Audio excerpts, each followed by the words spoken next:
Fox Sports. We are Baltimore. We are Ohio.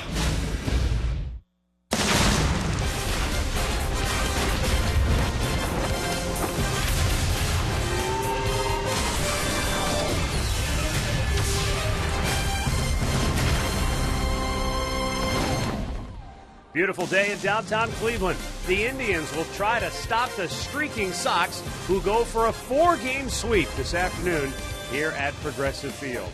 Hi again, everyone. Matt Underwood alongside Rick Manning. What an about-face it has been for Chicago. They came in here having lost 6 of their last 7, and they've outscored the Indians 24-4 in the first 3 games. It's like they stepped into a telephone booth and turned into Superman. Well, you would never be able to tell that they were last in the league as far as runs scored and things like that, home runs. They have stepped up. They have hit everything over the ballpark, all over the ballpark. And I'll tell you, they've had big innings going at it. A 5-run inning, a couple of 4-run innings. 36 hits in the 3 games, 24 runs, 12 extra base hits. They've been hitting with runners in scoring position, and it's something that you don't normally see from the Chicago White Sox, but they're having a field day. It's going to be up to Danny Salazar to try and stop that. Well, that's the question tonight, Rick, because the Indians have, the White Sox have hammered everything the Indians have thrown at them. What can Salazar do today to try to change it up? Well, maybe make him feel a little uncomfortable in the batter's box, maybe one step, but he's had success against the White Sox. That changeup's going to have to be on. He's going to have to locate that fastball, get it going early, and see what happens. He's pitched against the White Sox before, and as I said, had a lot of success. 3-1 in his career. He's going up against another left-hander, Carlos Rodon. He's 1-3 in his last 6 starts, and I remember he came in against the Indians earlier this year with the bases loaded. Remember when he brought him into a ball game and struggled? He was wild. Yeah, Rodon was just drafted a year ago and already having an impact here at the Major League level for the Chicago White Sox. We'll be back with today's first pitch coming up next, and when we return, Andre Knott will join us to talk about what Danny Salazar must do today to be successful. Cleveland Indians baseball is brought to you by W.B. Mason, the official office supplier of the Cleveland Indians. By McDonald's, I'm loving it. By your local Toyota dealers. Visit buyatoyota.com. Toyota, let's go places. And by the injury lawyers at Elk & Elk, proud sponsors of the Cleveland Indians. Call 1-800-ELK, Ohio.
Here at the Ball Yard as the Indians wrap up this series with the Chicago White Sox.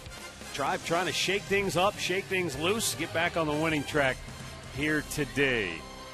For Cleveland, Danny Salazar gets the starting call, and we're going to go down on the field to Andre Knott, who in his rookie campaign with us here is about to, this might be your biggest challenge of the year amidst an array of mascots down there. Trying to concentrate and get through this segment. Yeah, I think I'm going to be able to get through it if Ketchup doesn't come over here again and if Cody Allen doesn't keep hitting me with seeds.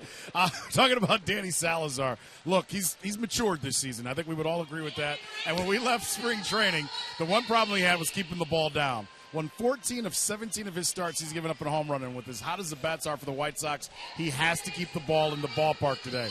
Terry Francona talked about it, the maturity that Salazar has gone through. He says sometimes he tries that get-me-over fastball or that get-me-over changeup. Can't do that in the big leagues. He's got to mature, get through that. And today it's important. He's been great after losses, and the Tribe's going to need him to do that today because right now the offense needs all the help he can get to get a win today here at Progressive Field. Well, no doubt about that. Danny Salazar coming on. He's pitched well at home, too, so they need some guys to step up. They've been out-hit. They've been out-pitched in this series. So the Chicago coming in here with nothing to lose, and you can't let them sweep you in a 4-game series at home. You just cannot do it. Well, it's been a tough go for the Indians here at home all season long. They are 10 games below 500 at home. And there are multiple reasons why they have failed here at Progressive Field. But one thing in particular that jumps out at you is that they have not homered in their last 4 games. And only 5 of their last 18 games have they hit a home run at home. And it's not that this team's built on the home run ball, but you got to be able to hit some home runs when you're in your own ballpark, you would think. No doubt about it. But also, you know what a big part of their game is? They're number 1 in walks. The starters for the Sox have not walked a batter. There's only 1 walk by an Indians hitter in this series so far, and they've scored 4 runs. So if they don't give them any extra base runners, they haven't been able to hit with runners in scoring position, then that means, you're going to hold them down to 3 runs or less. So we'll see if they can get walks because this guy, as a matter of fact, that's pitching against them, Rodon, has walked 44. Well, you take a look at what the White Sox starters have done so far. Chris Sale, Jose Quintana, Jeff Samardzija. Yeah, that's pretty impressive. And you see the no walks. They've given up, 18 hits. And the strikeouts are there, but it's just one of those things, boy. If you got to hit your way on and you're not swinging the bats very well, you're not going to score many. That stat of the game brought to you by Buick. And, of course, still trade rumors swirling around the Chicago bunch. Chris Sale saying, I hope they don't trade Samardzija. He said, I feel like we've got, the makings of a really good rotation.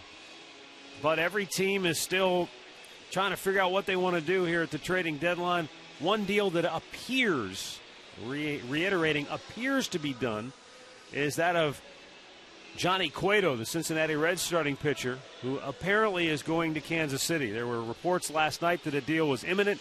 That deal fell through, but the two teams got together this morning, and according to multiple sources, it appears that Johnny Cueto will be headed to Kansas City to become part of the Royals rotation. In return, Cincinnati will get a couple of left-handed pitching prospects. Okay, and you expected that. Everybody expected that, especially when you go to start a game last night and you've got somebody warming up next to you before the game. I think that tells it all. And then after the ball game, Brian Pena, the Reds catcher, said Cueto had a fire in his eyes that I haven't seen before. Really interesting comments from the Reds backstop that Cueto went out there apparently with something to prove, because in his start against the Indians, he was didn't bad. Have it. Yes, he was. And I'm 6 sure walks. Cueto heard what everybody had to say about him after that start.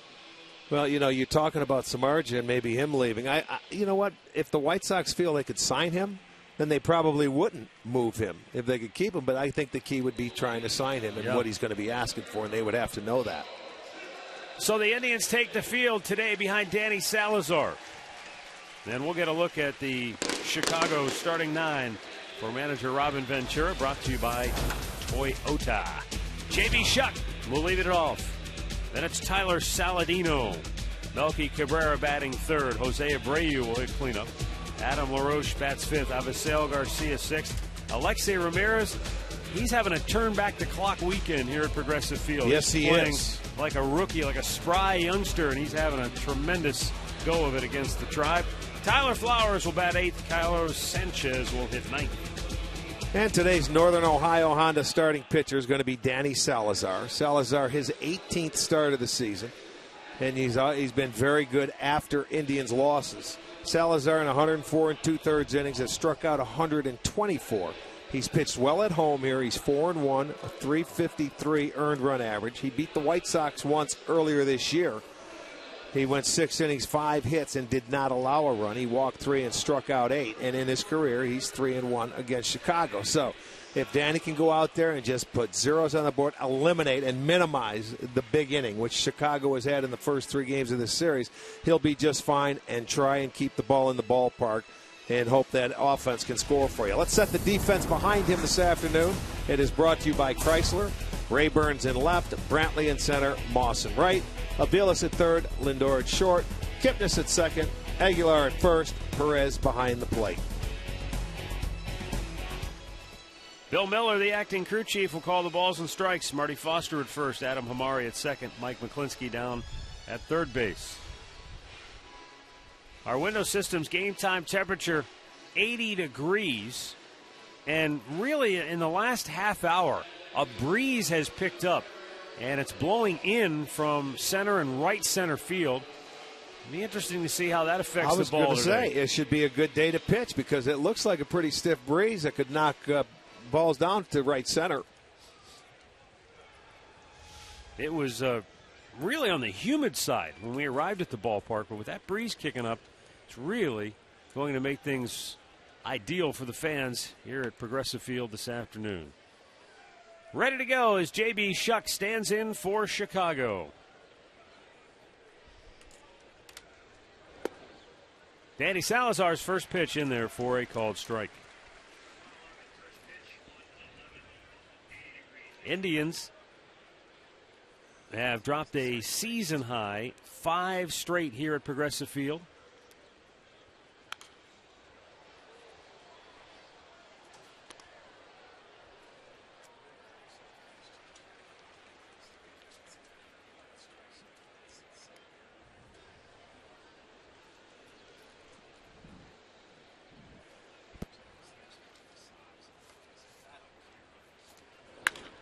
Right back to Salazar. He's got it.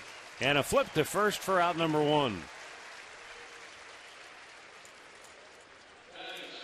Key to the game brought to you by Wayside Furniture. Find a way to bring home the W. It's pretty simple. You know what? You win. Win a game. You get out there and win a game. How bad do you want it?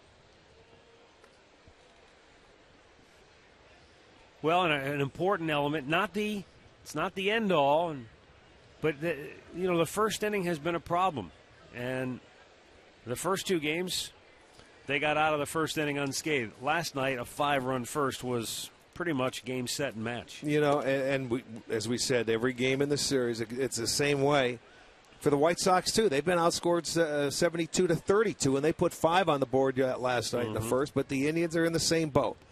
Very similar when you look at the numbers of these 2 teams, believe it or not. What's more troubling is, again, it goes back to why can't the Indians win at home? Well, they haven't hit many home runs here. They also are playing from behind a lot. Yeah, they haven't pitched well here. They have been outscored in the first 2 innings this year, 57-26. So you're playing from behind, trying to play catch up.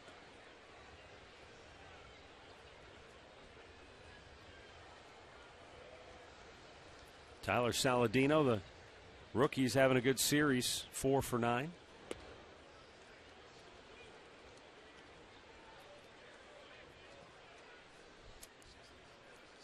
His first big league hit came just 15 days ago when he tripled in the first inning off John Lester of the Cubs.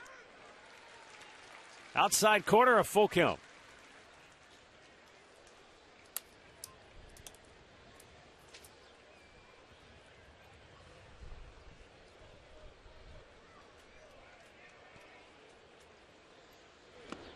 And that's low, ball 4.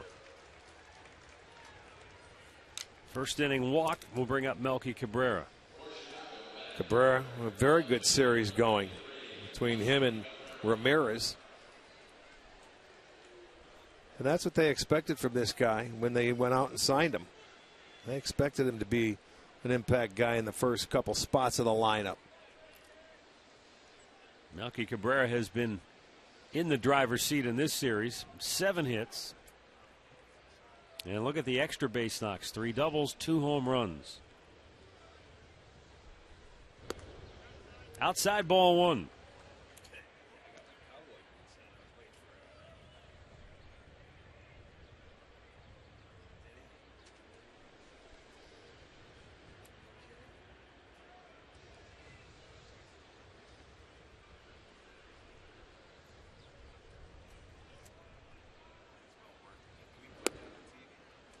Missed down low, 2-0. And in comes Mike Aviles, the third baseman, to give Salazar a brief word. Well, he looks like he's easing into it to me. He's not throwing the baseball like he can. First pitch of the game was 88 miles per hour.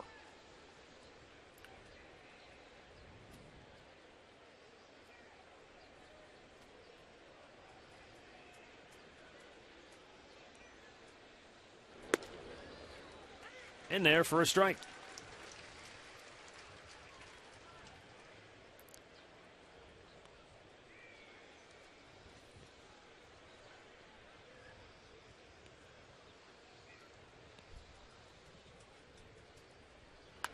Out of play.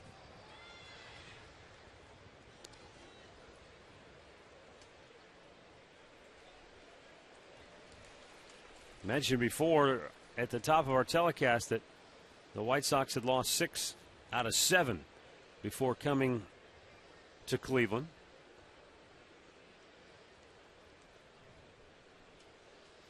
Runner goes. The pitch is chopped on the right side. Kipnis has it. He'll flip it to Aguilar for out number 2. And Saladino is in the scoring position.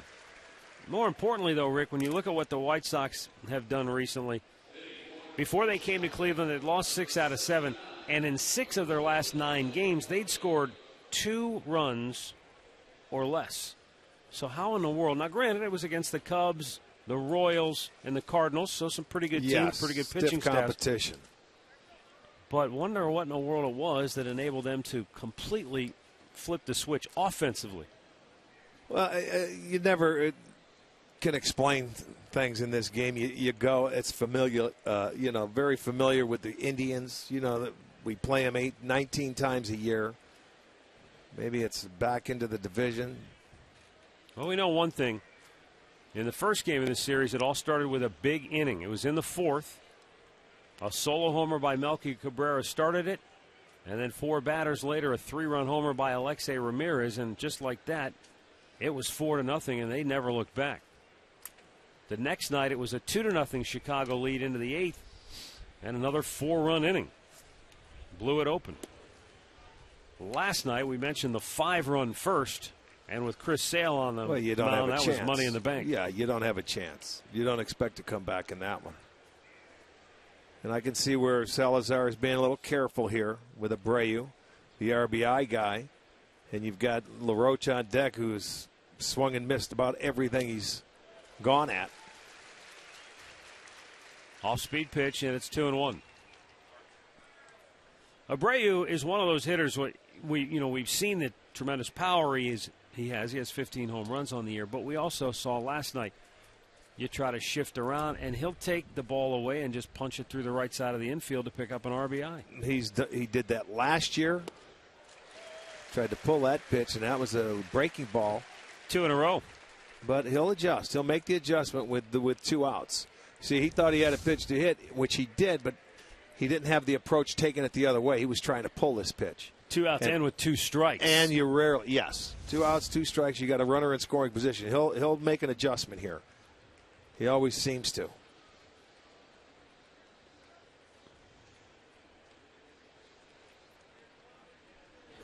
Danny good with a pitch. fastball tried to paint the outside corner, didn't get the call. That's a good pitch, though, after he went back-to-back sliders. You get him over there, and he was probably looking to shoot it the other way. You see how he stayed back on that ball looking all the way? He just missed the target.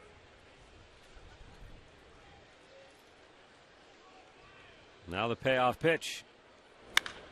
That's hit a long way. Left field. Back is Rayburn on the warning track. and makes the catch. Well, there's the wind knocking it down. No runs, no hits, one man left. The Indians are coming to bat when we come back.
And the starting lineup for Terry Francona and the Indians today brought to you by Progressive Insurance. Jason Kipnis back in the leadoff spot.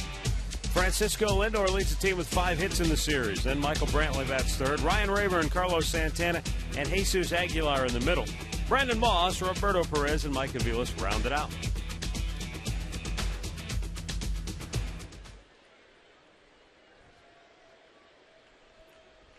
Carlos Rodon made his major league debut against the Indians, and you want to talk about a tough spot?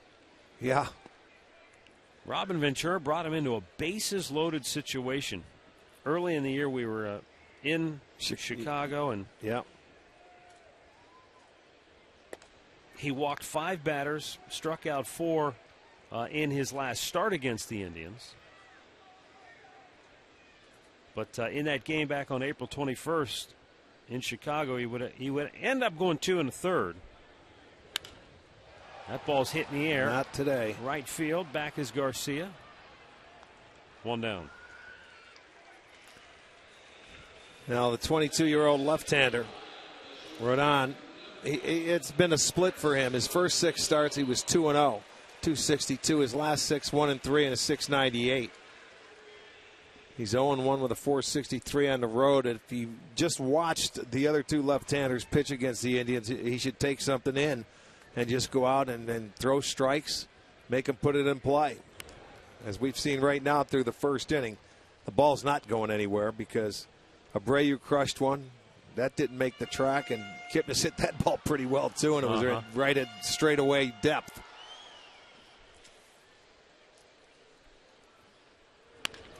Right to third. Saladino throws out Lindor, 2 down. Check out the Sox defense brought to you by Chrysler. In the outfield, it's going to be Cabrera in left. Shuck gets the start in center. Garcia in right. Saladino at third. Ramirez at short. Sanchez at second. Abreu at first with Flowers catching.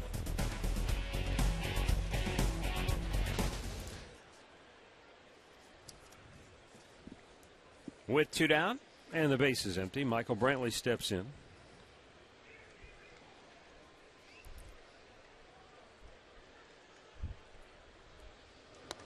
Pitch outside, ball 1. Rodon, 44 walks in his 70 1/3 innings. Actually now 71 innings.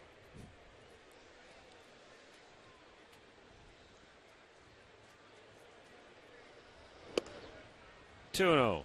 So that first time through the lineup, you want to make sure he can find the strike zone and prove he can throw a couple of pitches for strikes before you get aggressive with him.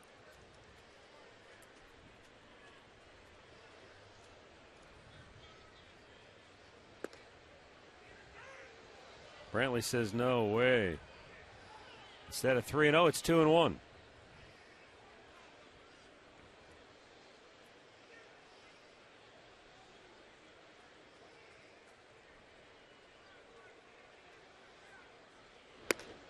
That's outside. 3 balls and a strike.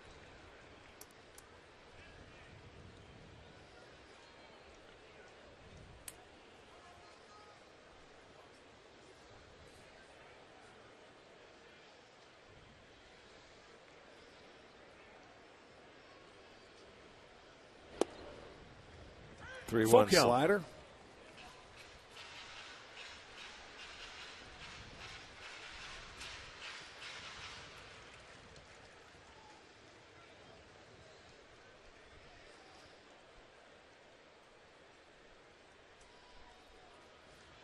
Rodon with the payoff pitch. And he strikes out Brantley. The Indians go 1-2-3. No score after 1.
Get live Indians baseball all season long with MLB.com at bat on your smartphone or tablet.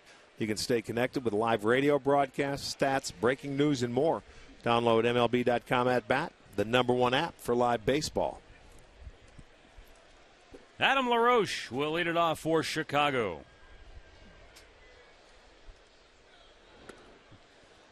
LaRoche has gone 2 for 13 in the series and has struck out 8 times.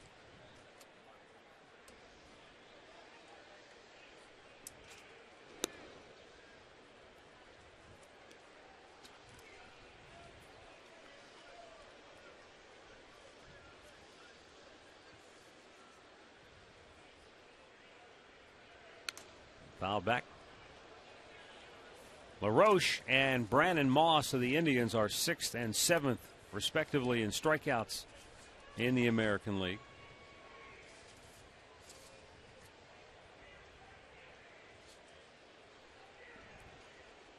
Stands to reason with those power guys. You get a lot of swings and misses, and there's another one from LaRoche. First strikeout today for Salazar, 1 down. I'm sure for Chicago's money, they were hoping for a few more long balls. Only 9 so far this year for LaRoche. Yeah, you're right. And at the right time. And there you'll see the pitch just swings through. And Perez couldn't hold on, but it didn't matter because LaRoche didn't even move. He was just walking back. He's made that move a number of times in the series. Garcia takes a strike.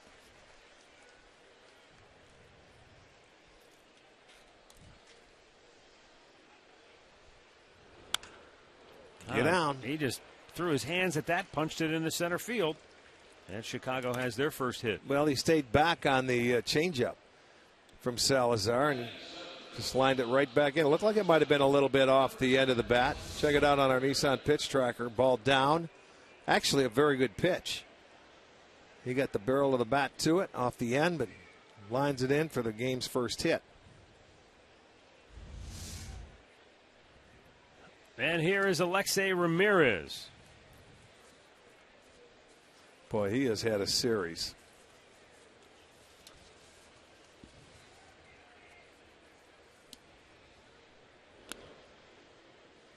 He's had one of those series where he probably does not want to leave town.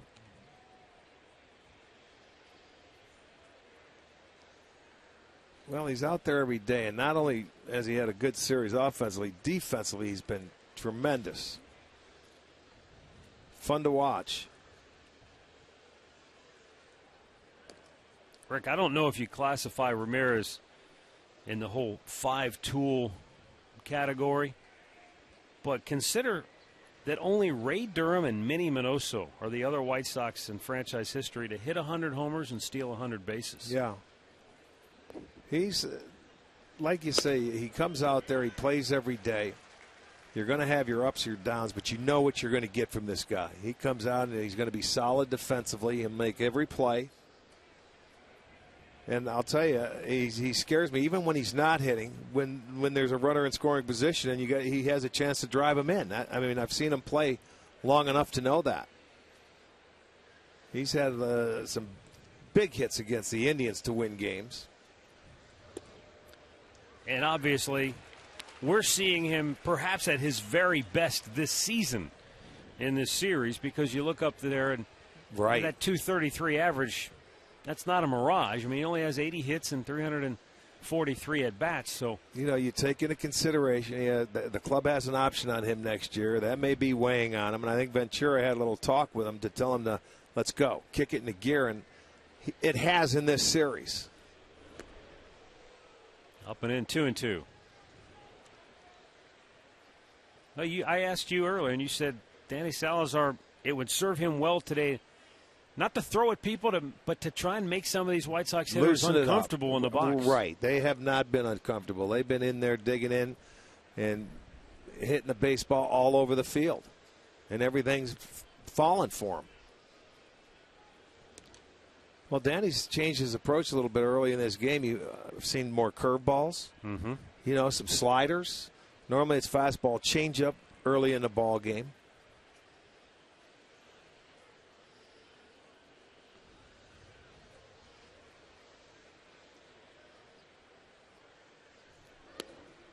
Tried to shoot for the corner but missed off the plate.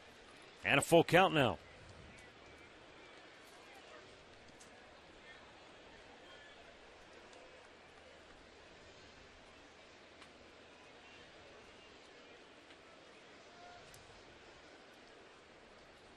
We'll see if he starts him, especially the way he's been swinging the bat in this series. I would.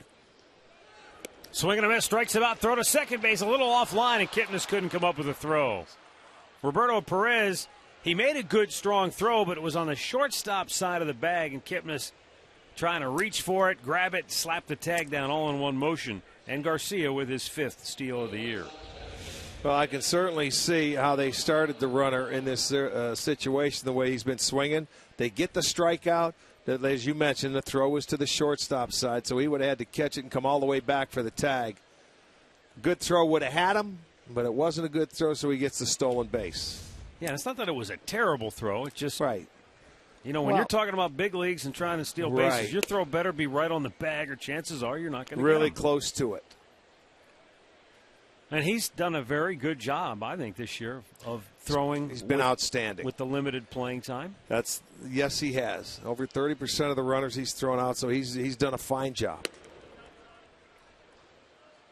Matter of fact, let's see.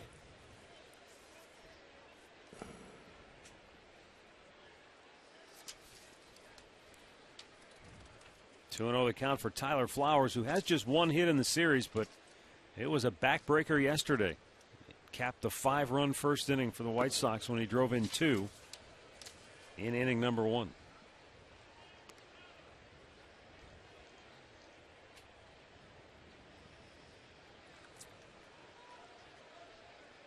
Yeah, they're 11 for 35 is Perez, so that's over 30%, which is a good job. Especially like you say, you're not playing every day throwing runners out. He's nailed Billy Hamilton twice in this season. Yeah.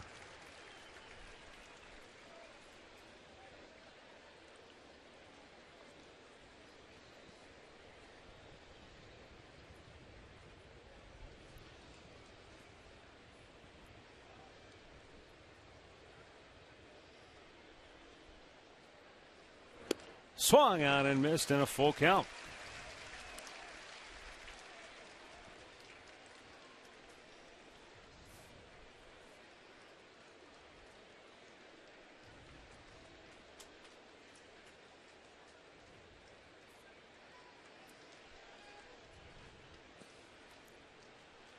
Swung out and missed. Hey, struck him out. Danny Salazar strikes out 3 here in the second inning, and the White Sox leave a runner stranded in scoring position. Middle of the second, no score in Cleveland.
Get inside the golf zone tonight on Sports Time Ohio. PGA Pro Jimmy Hanlon will bring you all the highlights from the Canadian Open in Ontario and the Senior British Open. Plus, he'll talk with you about how to improve your game. It's the golf zone tonight at 8 on Sports Time Ohio. Jimmy gave me a solid tip the other day. He said, put your clubs in the garage and leave them there. No, he does a great job. And I think that's the interesting thing about the game of golf is there are so many almost minute little things that you can do to help your swing. Well, yeah, you start thinking about it, though. It's a lot like hitting a baseball. Well, you saw me. I was thinking about what he was telling me, and I didn't barely even hit the ball. Right. And it's like, forget about it. You can't do it. That's where you go to the practice range and do it, when you practice. Yeah. He's got a lot of good tips. 2 balls and a strike.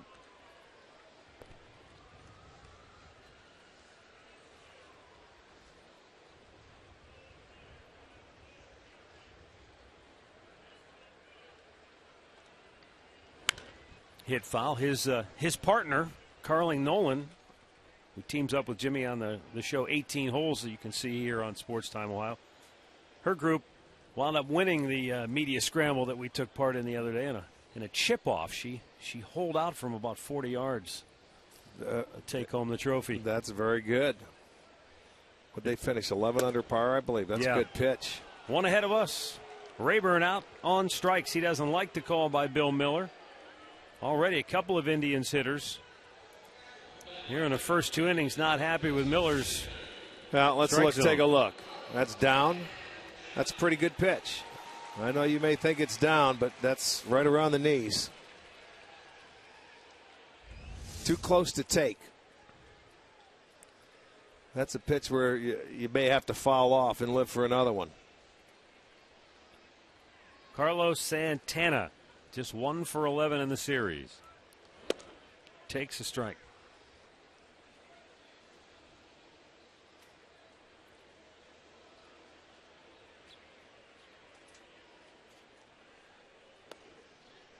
One and one.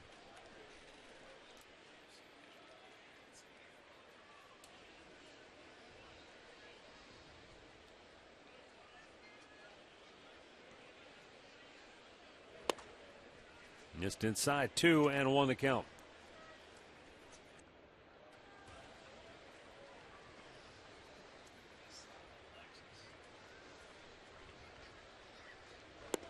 Way out in front of it. 2-2. Well, it looks like now, I've just watched the first inning in here. When he's been behind to Brantley, it was a 2-1 slider, 3-1 slider. Here's a 2-1 changeup. So, they learn fast. This kid's 22 years old, and he's coming up. He's not throwing that heater when he falls behind in the count. Back foot slider, third straight. Yeah, 3 in a row.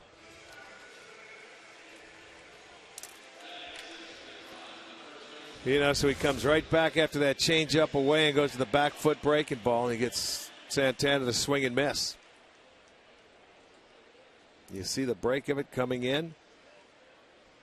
Once you commit to that pitch, boy, you have to change your approach, because you get to 2 strikes, you try and pull it, you're never going to hit it.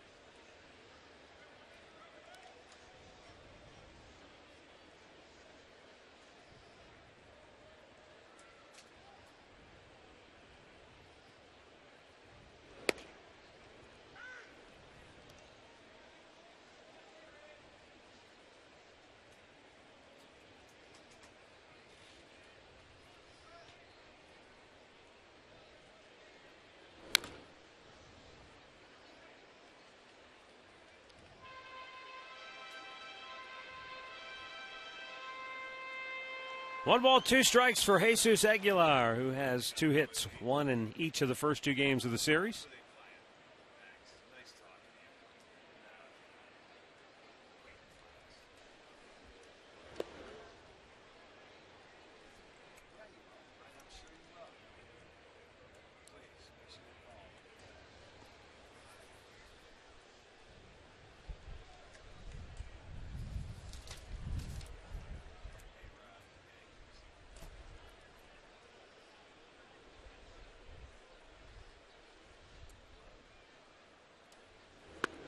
A little bit low. Aguilar works the count full, 3-2. 5 up, 5 down so far for left-hander Carlos Rodon. And the payoff pitch to Aguilar is fisted to center field, but again, ball not going to carry, though that does make it just shy of the warning track. 3 up, 3 down, nothing across after 2, no score.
Celebrating his 25th birthday here at Progressive Field today, and a lot of his friends came in to help him celebrate, including the Philly Fanatic. That's one of the most well-known mascots in baseball, and one of the elder statesmen, if you will. Fanatic first came on the scene in 1978, just after you debuted in the big leagues.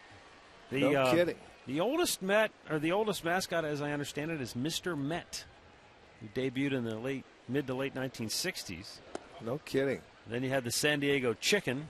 Right. Yeah. Everybody remembers him, but he used to make appearances everywhere. And the Chicken is sort of the one that I think spawned the big boom of in-park mascots, because right after the Chicken, then you had the Philly Fanatic and the Pirate Parrot. And well, you're up on all these, huh? I did a little research. I was going to say. But Slider, 25 years strong. He's been a fixture here at Progressive Field and going back to the old stadium. Fouled right back off the bat of Carlos Sanchez.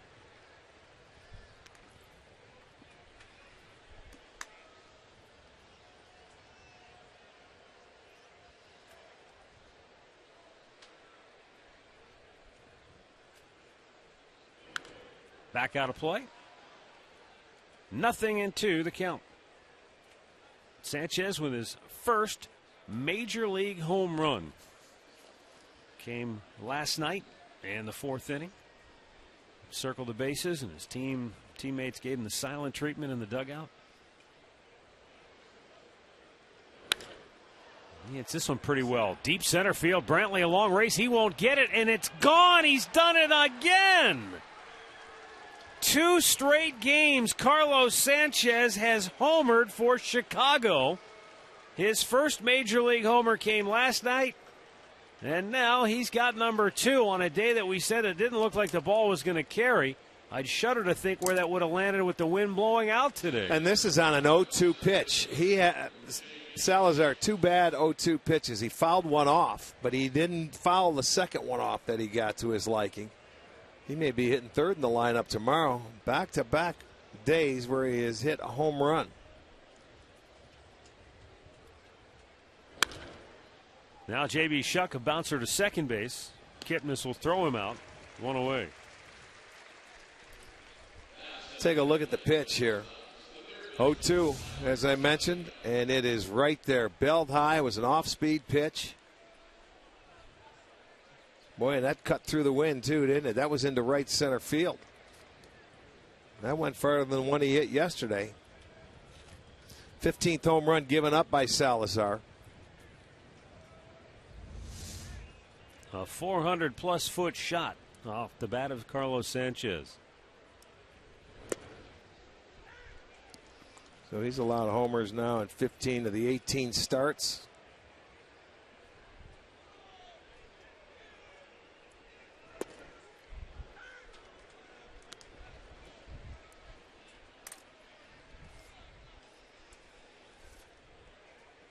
And once again, Chicago strikes first.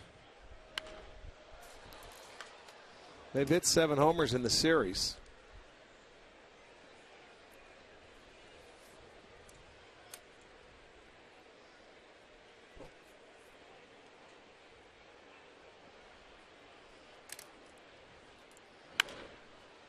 Fouled back out of play.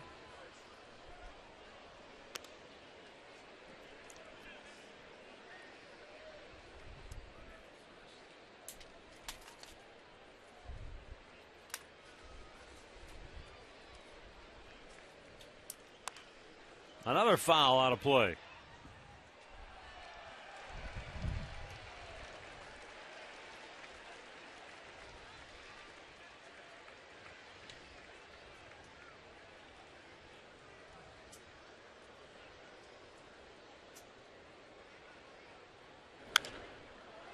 Once again, Saladino spoils a pitch.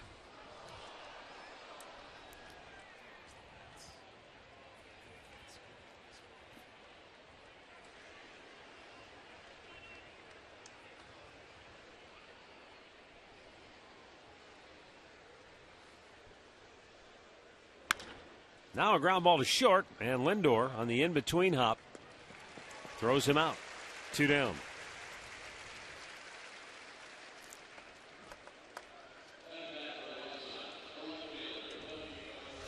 Tweet your strongest fan photo by using the hashtag STODataStrongFan, and you just might see yourself in an upcoming telecast brought to you by T-Mobile.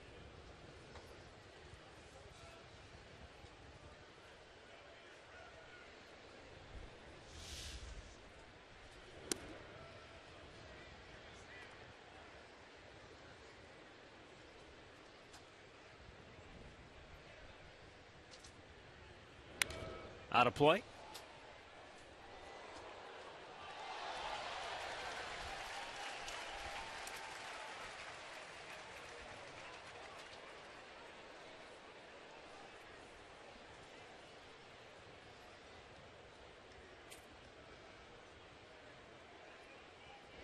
Up and away. 2 balls and a strike to count on Melky Cabrera.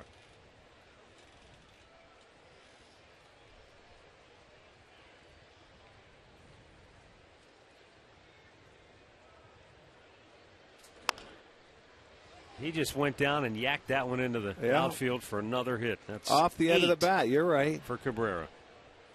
Again, he went down and hit a good pitch, sort of like Garcia did. I think this one was a little bit lower. You know, it's an off speed. I think it was the changeup. Let's take a look. He went down and hit that pitch. That was a good pitch, too. So I'll tell you, the 2 base hits, singles they have, give the White Sox credit. The one that Sanchez got, that was a bad pitch.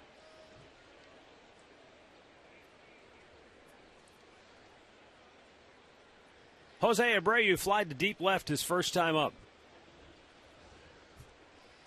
Yeah, he got under one, just missed it. And that was into left center field.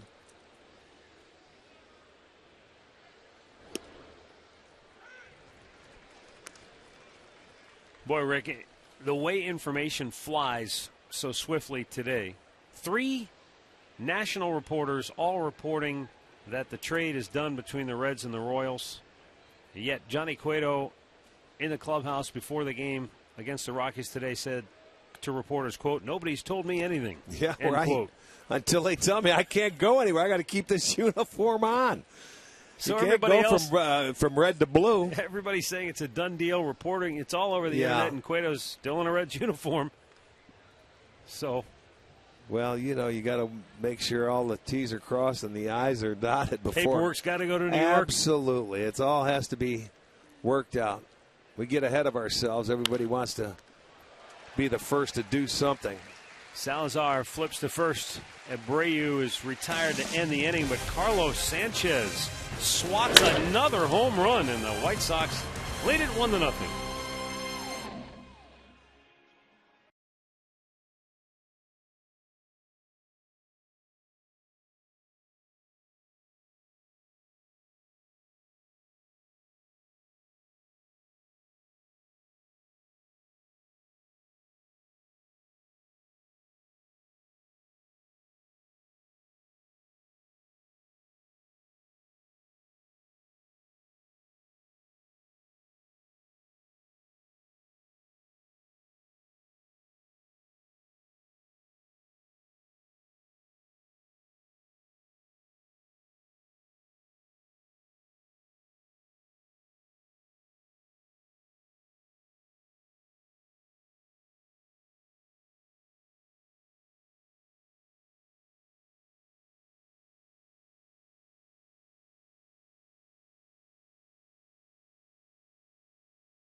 Just a reminder, as you enjoy a cold one, to stay tuned later in the game for Miller Time, brought to you by Miller Lite.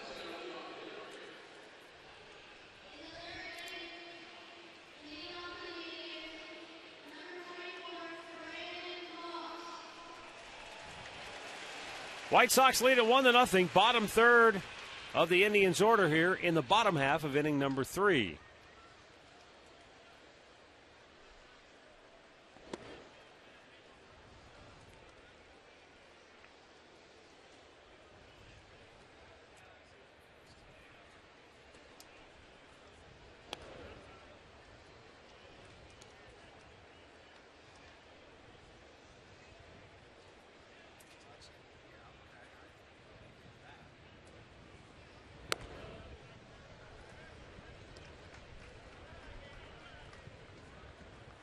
Brandon Moss 0 for 7 in the series with 4 strikeouts.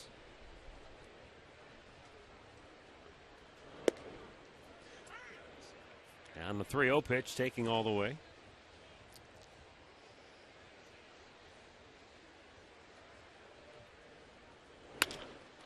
Fly ball left field shallow. Cabrera coming in. He won't get to this one.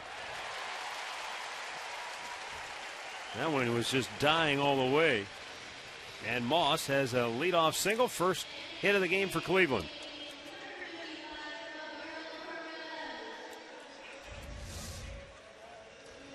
(3-1). It got in on him a little bit, or maybe off the end of the bat, but it was hit to left field. See, Cabrera wasn't going to get there. So a single for Moss to start off the third. That's what you need to do, make a couple of left-hand turns.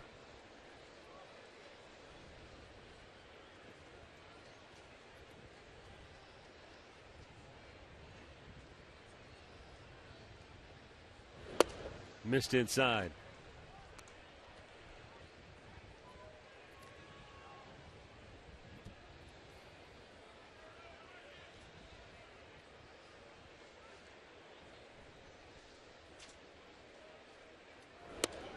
Up and in. This guy has a tough time commanding his fastball. Seems like his changeup and slider have been okay, but anytime he tries to throw the fastball, it seems to move around a little bit on him.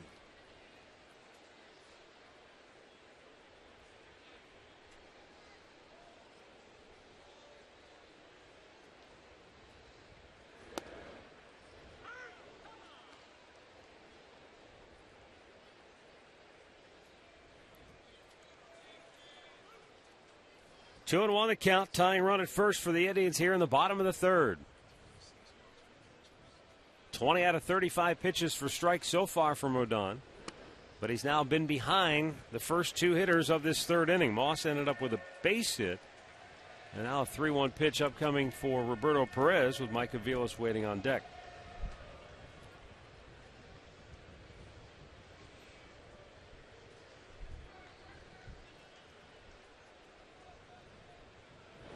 Hammered to left field. Cabrera will play the hop. It's over his head on the bounce. Moss into third, Perez into second. And the Indians are set up now here in the third inning after the double by Perez. And Rick, I think the Indians catch a break because if the ball doesn't ricochet over Cabrera's head, I'm not sure Perez can get into scoring position there. You're probably right. He was trying to play it and let the ball come back, but he hit it so hard that ball had a pretty good spring to it coming off the wall. He was sitting on that 3-1 pitch and smoked it. And there's the big hop over the head of Cabrera, but it sets up the inning. Second and third, nobody out, back-to-back hits. Mike Aviles, the batter.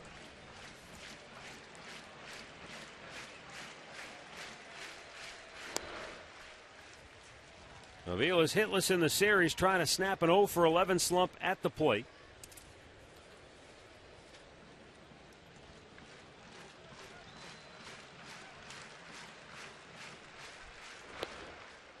Checks, it was low, and another hit. So 3 straight hitters now. Rodon suddenly falling behind in the count.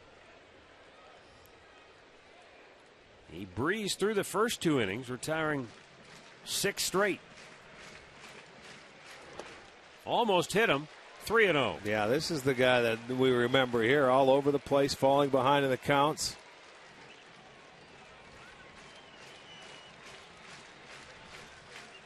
And it's happening at the bottom part of the lineup. Caught the outside edge, 3-1.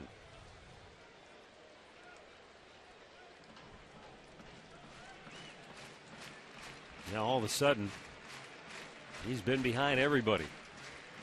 Key pitch in the at-bat right here. Right at the first baseman. Abreu's got Moss hung up, throws home, and Moss is tagged out. One away. Well, as a base runner at third base, you're either going on contact or you stay put. He was caught in between because Abreu, you can see where he's playing. Let's watch. He started to go, and then he stops because he sees it.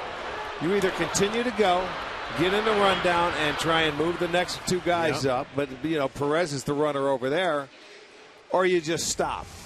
And with nobody out, I don't think you're going on contact, to be honest with you. So that right there, as far as a base run, I think that's a base running mistake. Well, as you pointed out, Rick, off the bat, he took 2 or 3 big strides toward home plate and then looked up. Right. You're either going or you're not. And with nobody out, I think you're not going because you're rolling it over to the top part of the lineup. So now that's back to first and second, but they get 1 out, and they still have a double play alive. So that's, to me, is a base running mistake. And not to mention, if you're at third base, even though you want to score badly there, if you stay put, you're still second and third with your best hitter coming up. Yes. That's why I said they're not going on contact. Now, with 1 out, it could change. 1-0 pitch. Out of play.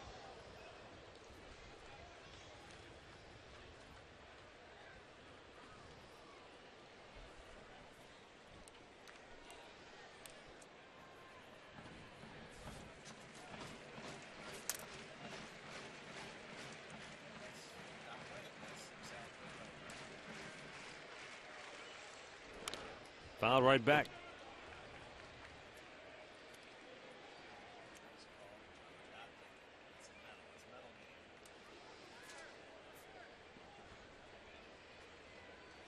Kipnis usually feasts on his hometown club, the White Sox, but this year the Chicago area native has been held in check, just 6 for 44.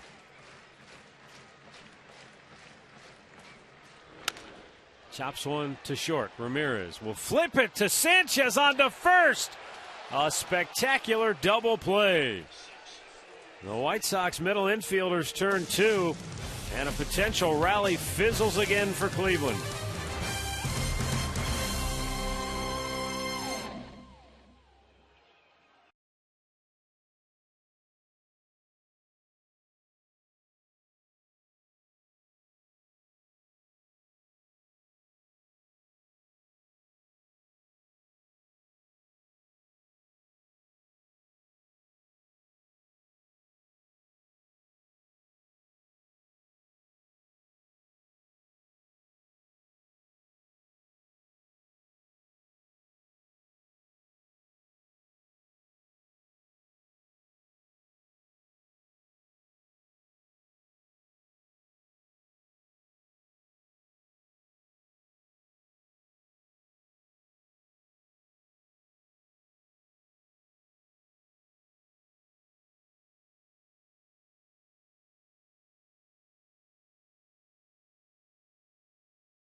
On Tuesday, the Indians will take on the Kansas City Royals, and fans can enjoy $1 dogs all night long. Get your tickets at Indians.com.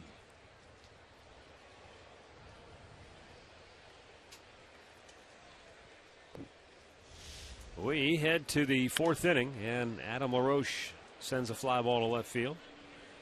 Ryan Rayburn pulls it down, 1 away.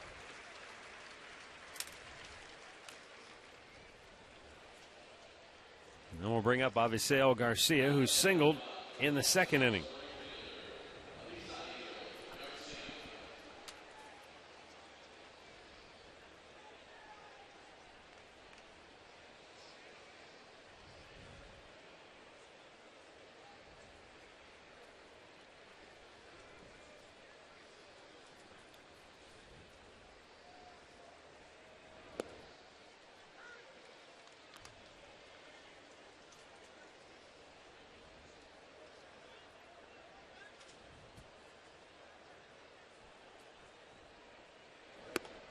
Fastball at the belt.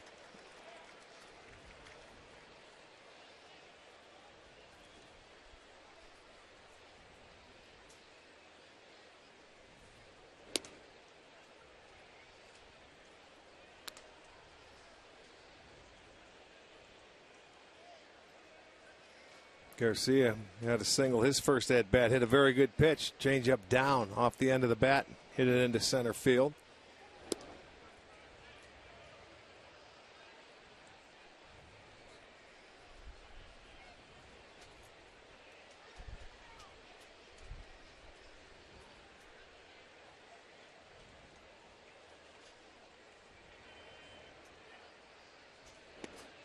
It's low, and Garcia able to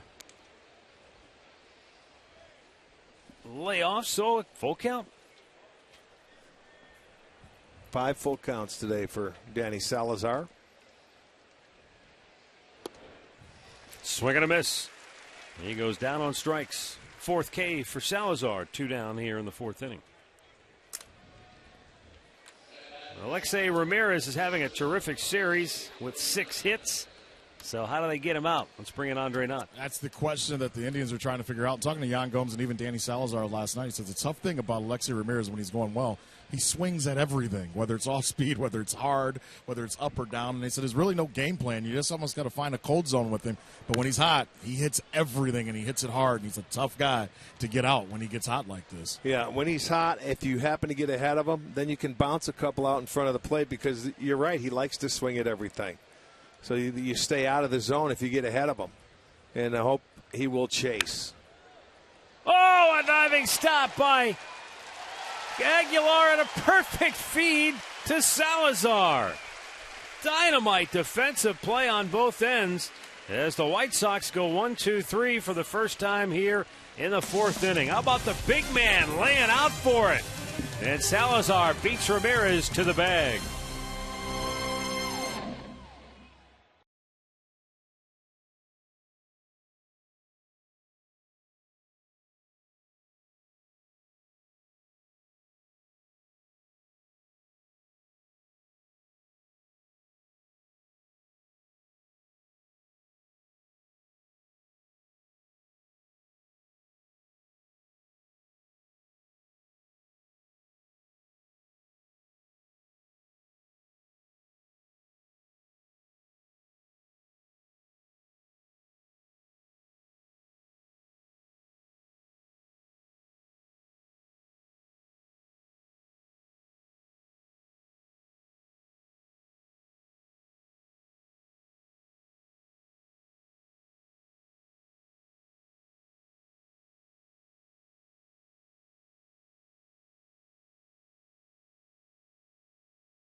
Our great clip of the game from last night, Francisco Lindor.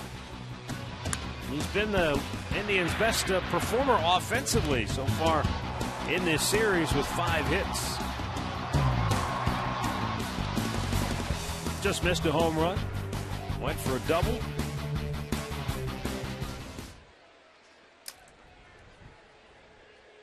Drive down a run, 1-0.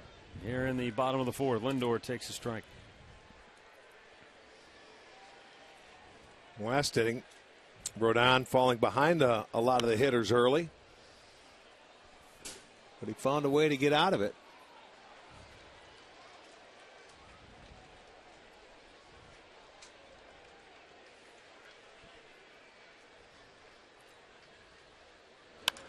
And he tries to find a hole, and he will. How about that? An 0-2 pitch, and he goes the other way. Gets a base hit. 6th hit in the series. And the Tribe's leadoff man aboard for the 2nd inning in a row. Like that. This is a pitch down and away that Lindor you try and put it in play. Shot it the other way. Gets the base hit. Nicely done. Down in the count 0-2.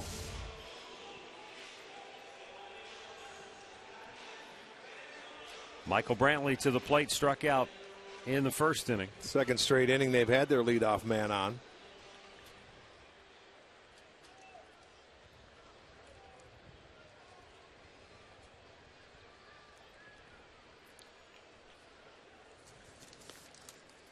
Matt, for Rodon, he's pretty much been a 5 to 6 innings pitcher, being 22. As you mentioned, we were talking before the game, they have to limit his innings because he is so young. Coming in, he had 70 innings on the game, or on the year. And that's a rarity. You don't see Michael Brantley bunt much.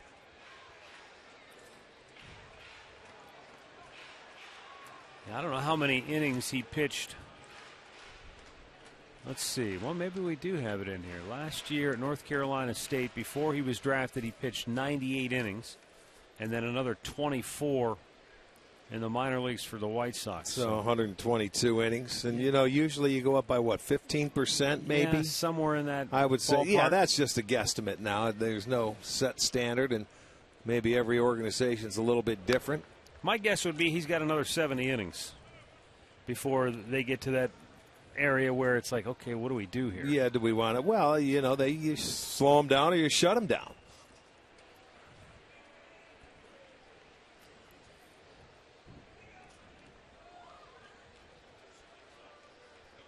I guess we'll find out in September because we'll end up playing him again. So we'll get a look-see. Wow, Michael Brantley strikes out. 2nd time today. 1 away. Rick, is there any sort of carryover effect for the left-handed hitters? Kipnis wasn't in there last night, but for Brantley, Moss, you face a guy like Sale who's so devastating from the left side. The next left-hander you see, is there any sort of carryover effect? I don't think so because this is their 3rd straight left-hander they're seeing. You're getting used to picking up the ball out of that side. All of them are different. All of them probably have different arm angles and the way their ball moves. So not really. I would say no. There's not a carryover effect. I think I'd rather face this guy than Chris Sale. Well, I think I'd rather face anybody than Chris Sale, even if you're right-handed. He's tougher on right-handers. And he's awfully tough on lefties. There's one theory. I guess you could say, well, if I face the best, whoever I face after that's not going to be as good. Yeah, it's all a matter. As a hitter, you go up there. Every day's different. It's a matter, can you pick this guy up? Somebody may look and say, well, I can see Chris Sale. It doesn't bother me. Other guys will say, I don't even know where the ball's coming from. Yeah. You come up, you face this guy now. His ball may do a little something more. You may get ahead in the count. He's got the slider and changeup in a mix. It's funny because every day's different. Some days you're on it. Some days the ball's in the catcher's glove before you can react. Huh? Right. And right now, the Indians as a team, they're in a funk offensively, no matter what they do. And I don't know if everybody's pressing and trying to do too much. But, boys, you have to relax, and you've got to do something. You've got to find a way to score. Prime example, last inning, 2nd and 3rd, nobody out. You put the ball in play, you make a base running mistake, you get thrown out, and the next thing you know is a double play, you're out of the inning. And you don't even get a run across. So, that's starting to wear on him right now.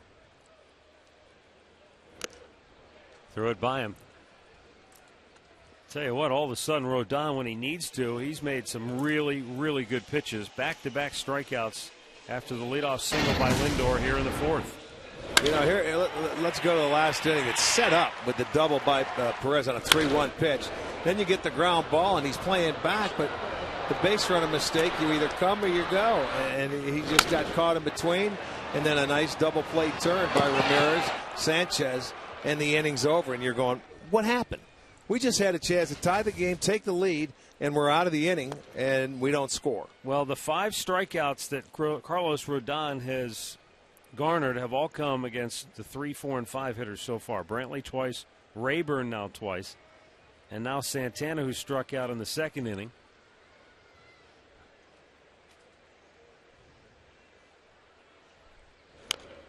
Fouls it off 1-1. Well, if he keeps trying to pull that back foot slider, he's not going to hit it. He got a piece of it there, and he just beat it into the ground, unless he hangs it. You know what I'm saying? He doesn't get it down and in. It's going to be a long afternoon for Santana.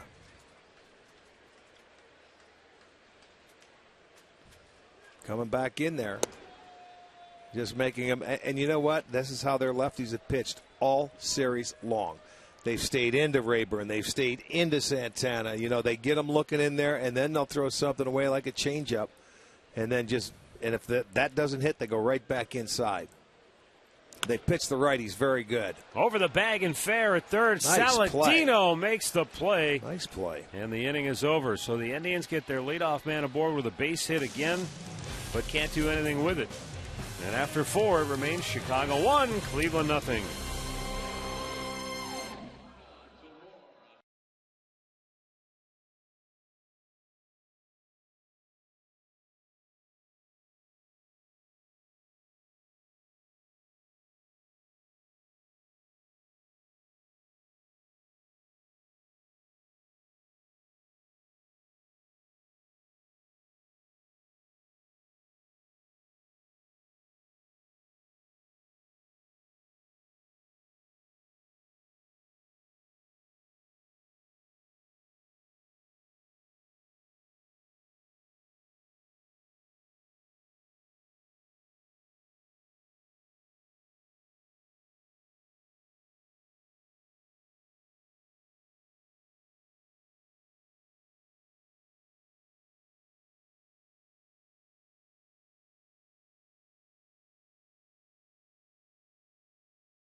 Honda dealers, by the Cleveland Clinic. Call for an appointment today. And by the game-changing all-new Ford F-150. The future is tough.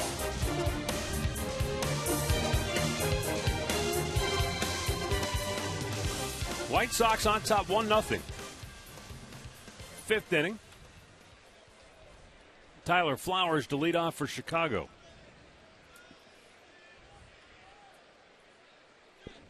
Danny Salazar has given up 1 run on 3 hits. Struck out Flowers his first time up.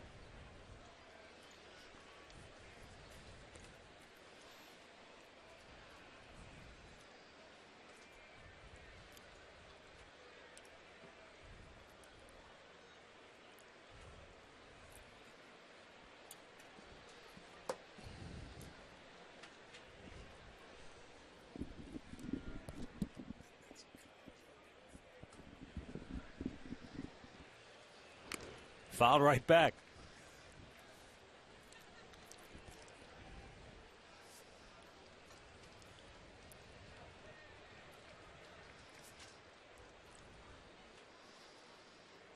Another 0-2 count for Danny. Got him. Now Flowers down on strikes for the second time today, and that's 5 now for Salazar. The only run of this game came in the third inning on a home run by Carlos Sanchez. That's our in-game recap brought to you by your local Toyota dealers. Second home run of the series for Sanchez. Yesterday hit his first career home run, and he follows that up with another one here this afternoon. Yeah, if anybody hitting the home run, you wouldn't guess Sanchez, would you? Not with the stiff breeze, especially blowing in from center field. He cut right through it.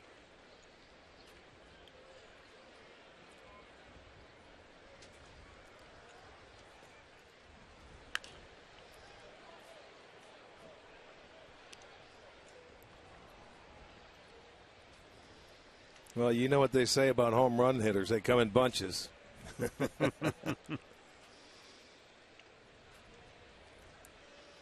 You know, when you're a guy that takes line drive strokes like that, that to me is a good at bat, because when you hit a couple of home runs, you want to hit them. But I'll tell you, that's his game right there.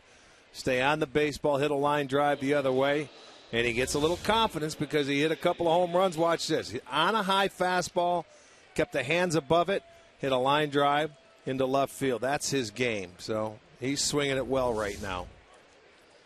Let me just tell you that before last year, Carlos Sanchez had hit 3 home runs in 5 minor league seasons. Okay. And then last year he hit 7 at AAA. So, it's a surprise. But when you put a good swing on the ball, and both of his hits today have been 0-2. Again, that single was an 0-2 base hit, as the home run was.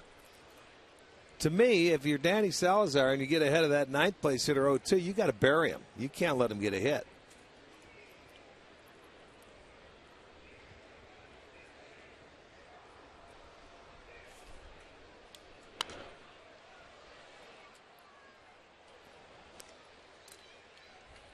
J.B. Shuck is 0 for 2 today, 0 for 3 in the series.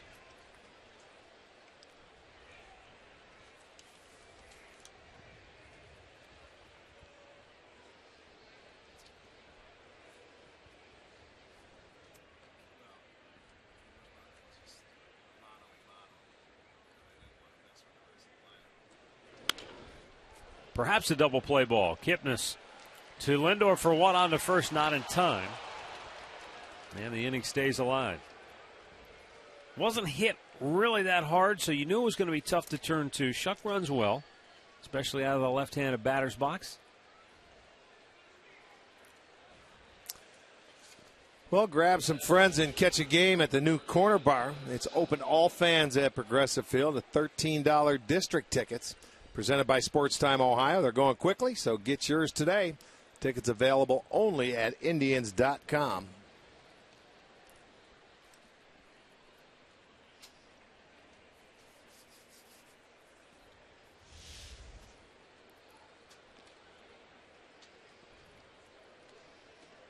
Tyler Saladino walked in the first, grounded out in the third inning. I've got to tell you, that play he made to end the third inning was pretty good play. It was certainly not as easy as he made it look. We told you, this is a guy that's normally a second baseman. So filled in over there while Gillespie, they ended up designated him and trading him over to the Angels, and they feel this guy's going to be able to do it there.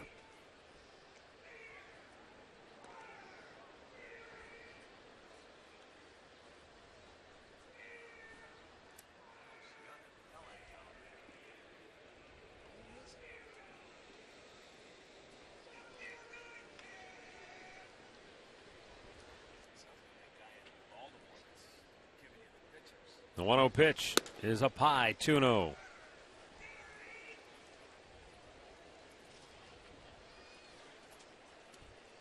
Saladino's had a good series, 4 for 10.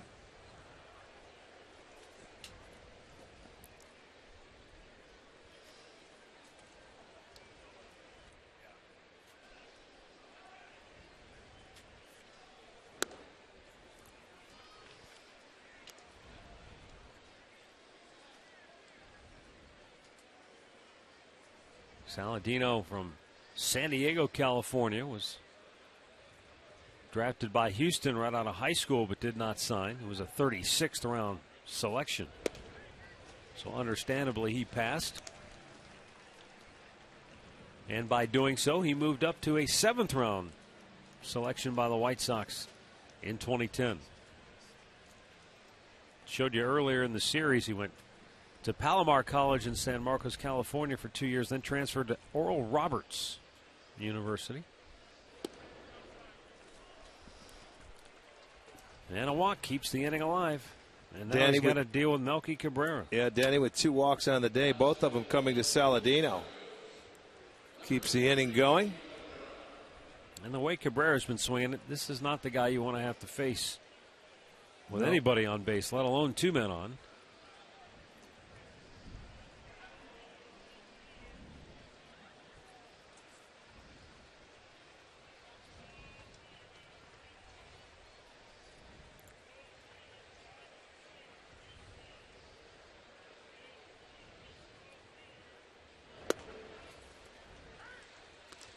Melky Cabrera debuted for the New York Yankees back in 2005. Just a handful of games that year, but boy, in 2006, he burst onto the scene, hit .280. Line right at Lindor. And that'll end the inning. No runs, a hit, 2 men left. Middle of the 5th, it's still Chicago 1, Cleveland nothing.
One nothing Chicago.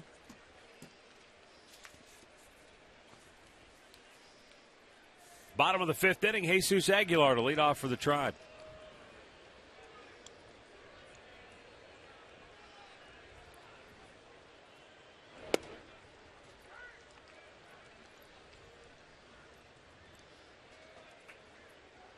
The big man hit one to straightaway center field the first time up. Looked like it got in on him, but it carried pretty well.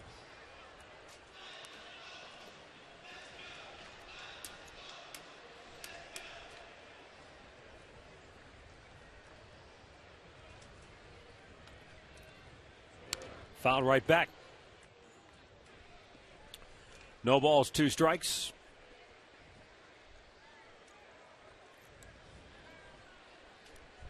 Carlos Rodon, just over 60 pitches on the afternoon. 40 so far have been strikes.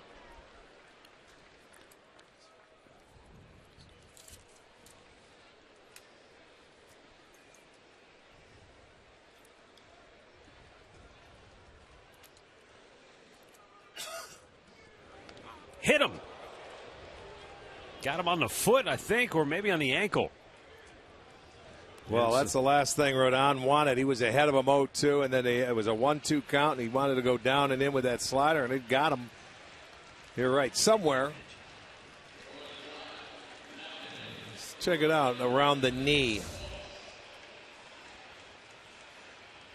There it was, right underneath the left knee, the front leg.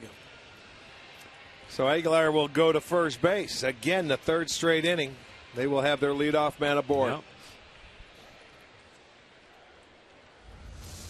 When we're traveling on the road, you take an occasional taxi ride here and there. Absolutely. Ever put your seatbelt on when you get in a taxi cab? Never.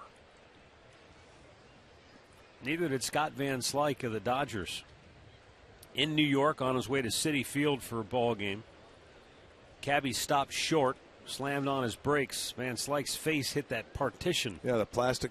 Yeah. And he was unable to play because he couldn't hardly turn his head. Said it almost felt like whiplash. Well, I'm sure it was. The way they drive in New York, are you kidding me? Do you wear yours in the back seat of a cab? I will from now on. I guess you will. I'm an Uber guy now, Arch. Well, the Uber cab, it's the same thing. They have no, seatbelts. It's not. It's much better. Why? Taxi cab can kind of be like a gas station bathroom. What's that, smelly? Yeah. Well, okay, but they have seatbelts in Ubers. Do you wear it? Oh, in yeah, Uber? absolutely. You Because it's like a regular car. I mean, sometimes you try to find a seatbelt in a cab sometimes. Buried under the seat cushion. never even think about it, to tell you the truth. I never had seatbelts. You're a risk taker. Swing and a miss. Moss down on strikes. That's a half dozen Ks for Rodon.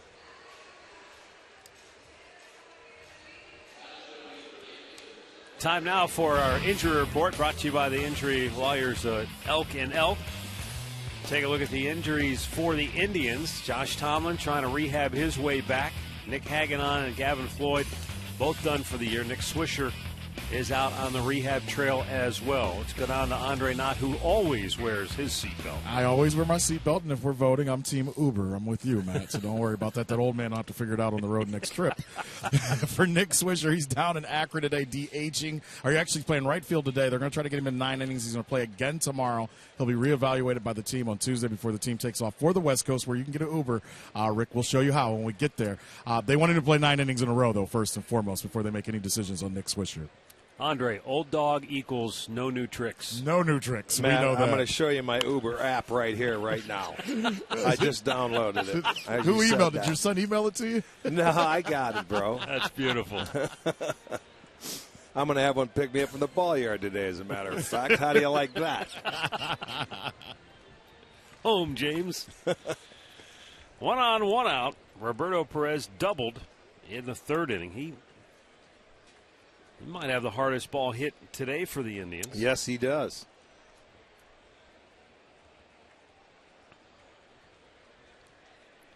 Aguilar hit by a pitch to start the inning is at first.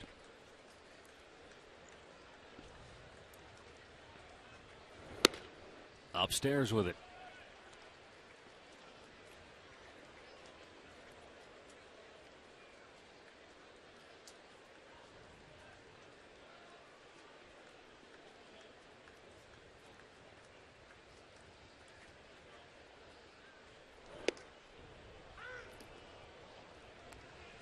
Two balls, 2 strikes. The pitch he got a base hit on last time was a 3-1 pitch, and he was sitting dead red and got it and smoked it. That time, that was a little breaking ball coming in on a 2-1 count. And he's been throwing that all day. There's the fastball away. Boy, it hits. Nothing you could do. Another good at-bat by Roberto, and right at him. Yeah, line drive right at Garcia in right field. You know, you look at some of the punch-outs this afternoon, a slider. There's a good fastball down at the knees. There's a back foot slider. Slider again. That's been his pitch. He falls behind, and it seems like that's what he goes to a lot, is that breaking ball right there. He has had 8 0-2 1-2 counts. He has 6 strikeouts. Back out of play. Mike Aviles 0 for 1.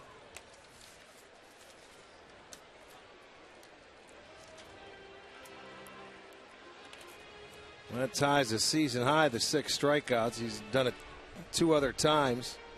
2 starts ago against the Cubs, and then May 15th against Oakland.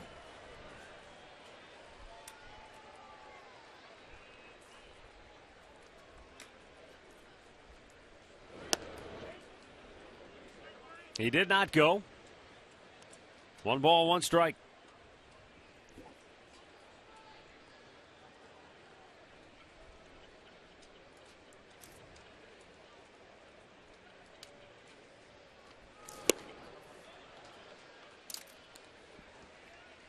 One and 2.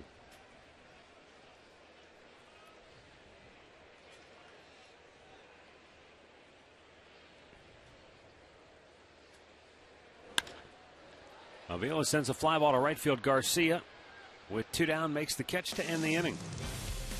So that's 3 straight innings. The Indians have had their leadoff man aboard, but nothing to show for it. They still trail at 1-0.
We've selected the Data Strong fan photo of the game. Tweet your photos to hashtag STO Data Strong Fan for a chance to be featured in an upcoming telecast brought to you by T-Mobile.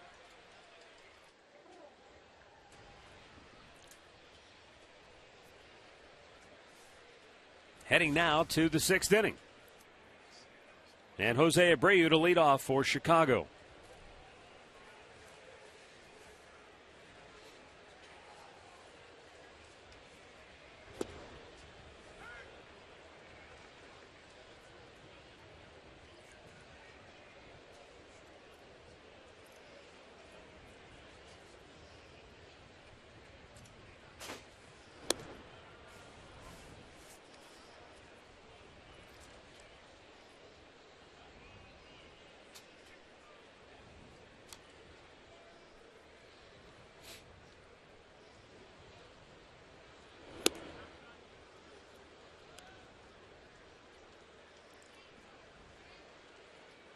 Two and one the count.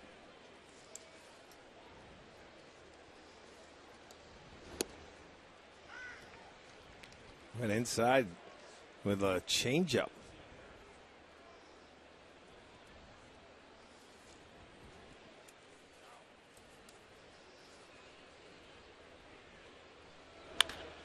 Line drive and a base hit in the left field. It kicks off the shoulder of Rayburn and goes all the way to the fence. Abreu's around second. He's going to hustle his way into third base. And the White Sox leadoff man is standing on third with nobody out here in the 6th inning. Now that's a mistake. That'll go as a single and a 2-base error on Ryan Rayburn. Boy, that's not what you wanted here. Let's take a look. It's a base hit. I mean, let's see what happens. It's a slider down that guy can hit. Should be a one-hopper, and I didn't get a good look at it from that view of what happened if that ball took off, but it went over his shoulder. I honestly, Rick, thought Rayburn played it pretty well. He charged it at first, then he held up. It just, when that ball hit the grass, it skipped on him. He tried to get in front of it. It looked like it hit his shoulder and just jumped up on him. Boy, it ate him up, whatever it did. But that's a two-base mistake there with nobody out. Now Danny's got to really bear down to try and keep that runner at third. The infield in. Alan Roche fouls it back. Now he has a chance. 0-2 count. Don't go for the punch out because this is one guy you can get.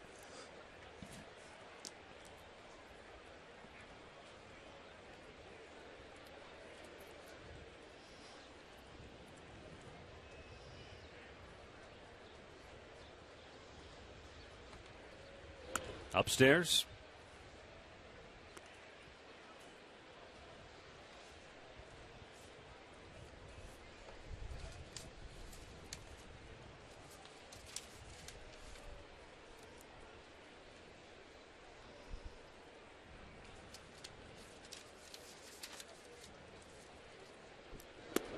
Swing and a miss. He got him. Struck him out with a high heater. Step one. 6th strikeout for Danny Salazar. Let's make this our Circle K strikeout of the game. Goes with the high hitter. Good selection. He has that blind spot up there. You can't put it in play. So now you got one out. Now comes the tough part. Next two guys, they have a way of putting the bat on the ball between Garcia and Ramirez.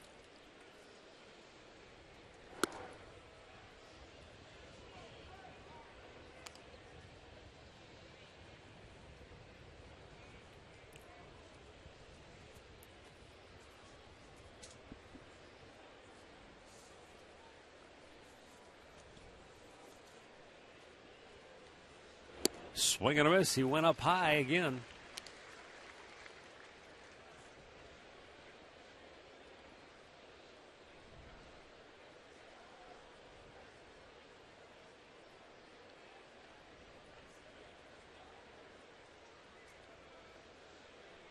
Up there again.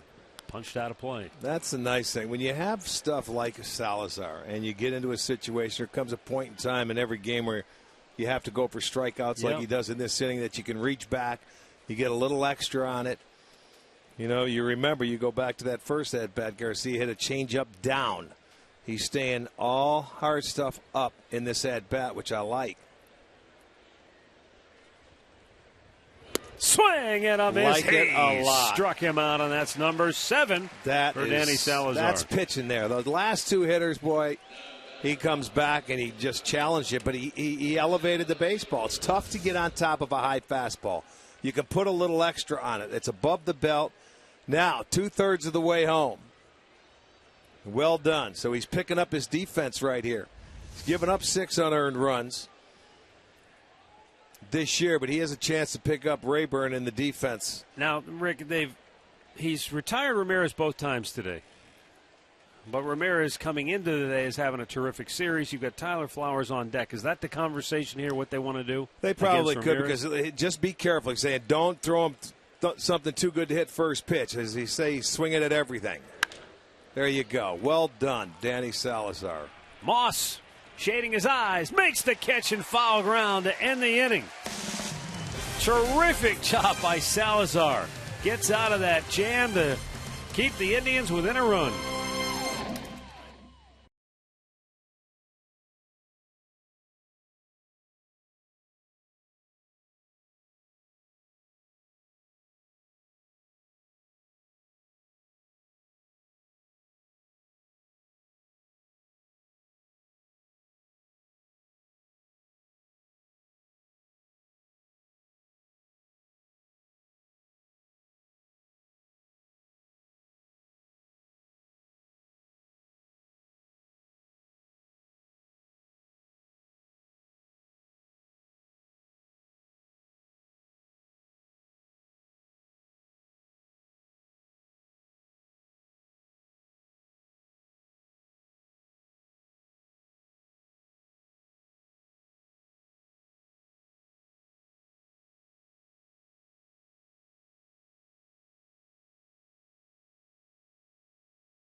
KeyBank Kids tickets start at just $10 for kids 12 and under with the purchase of an adult ticket.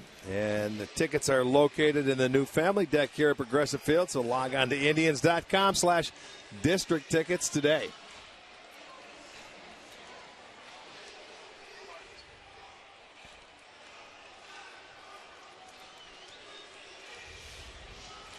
Danny Salazar got out of that jam. That was a nice job right there, picking up your defense. Came right back, had the first 2 strikeouts, got the fly out to keep it a 1-0 ball game. Well done. Let's see if that offense now can come back and get on the board.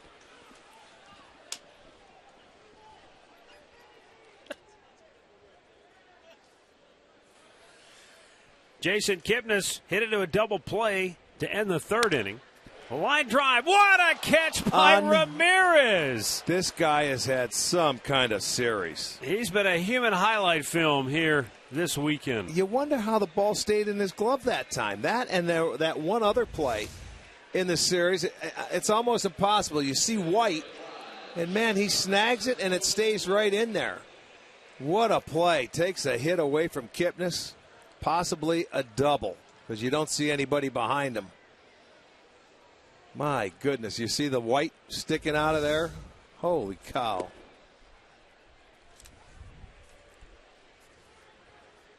With apologies to Dominique Wilkins, he has been just amazing. He's been flying all over the field. Lindor swing and a miss. 1-1 the count.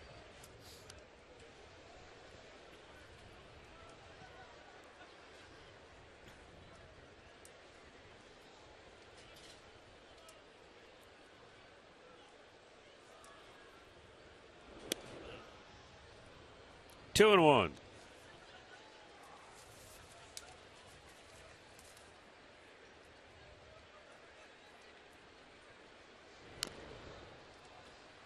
Chicago will head to Boston after this game for a 4-game series against the Red Sox at Fenway.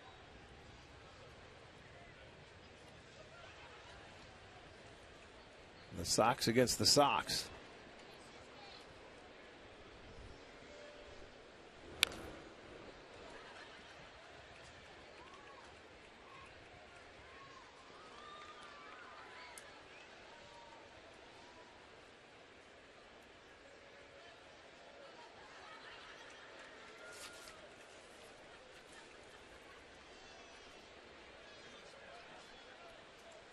Now the 2-2.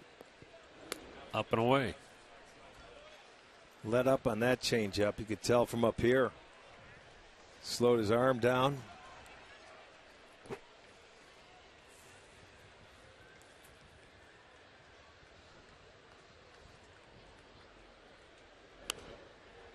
You know, speaking of the Red Sox, it's interesting just the way the schedule works out. We won't see Boston until the middle, almost toward the end of August, right, at Fenway, and then the Red Sox don't come here till the end of the season. Right. Lindor chases one in the dirt, and there are 2 down in the 6th. Our AT&T U-verse rewind. He's been all over the field. He's made every sort of play you can imagine with his glove and with his bat. Well, I mean, he has been a highlight reel in this series. Game number 4 defensively, he has been spectacular. Has made every play, taken hits away, and I'll tell you what, you better not hit it to that guy or around that guy, because he's made every play available.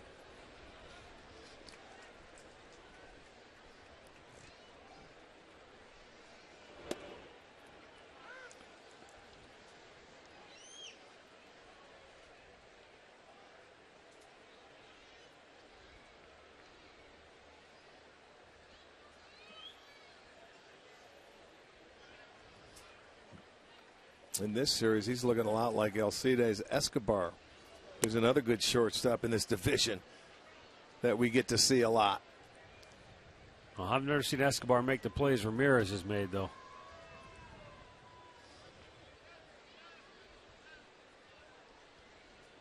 It would take most guys a month to put up the kind of plays he's had a great series.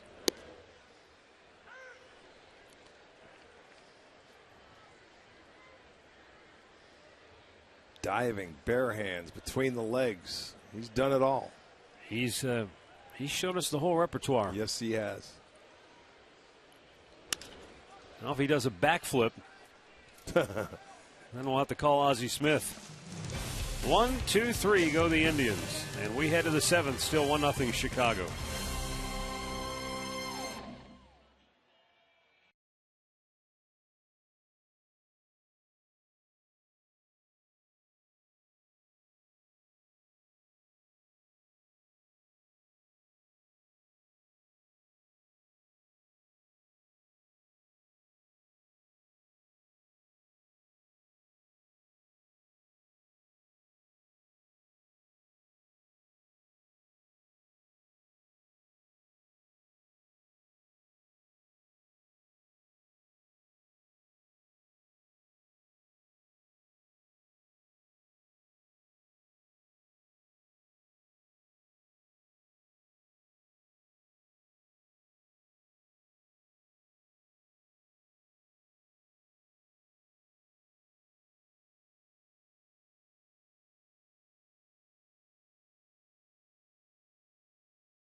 Visit mykiacleveland.com to learn more. By Levin Mattress, located in all Levin furniture and freestanding locations. And by AT&T Uverse, has more channels on the go than cable.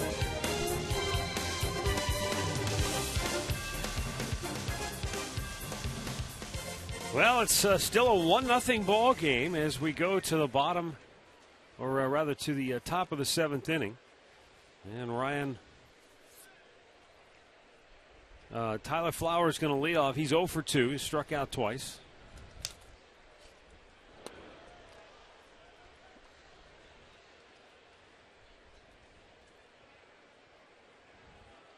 Danny Salazar's 7 strikeouts are all clustered between the 5 and 8 hitters. LaRoche twice, Garcia twice, Ramirez once, and Flowers twice. 2 walks, that coming to the same guy, Saladino. Boy, that last inning, he did exactly what he had to do. He's done a tremendous job when they've had runners on base. They're 0 for 10 today, 68% strikes, and 0 for 6 with runners in scoring position compared to last night. They were 11 for 22 with runners on, 7 for 13 with runners in scoring position. So he's just said no thank you. No hits when you're on base. And the only run coming off the bat of the on-deck man, Carlos Sanchez, who now has 2 career Major League homers. 2-2 offering upstairs.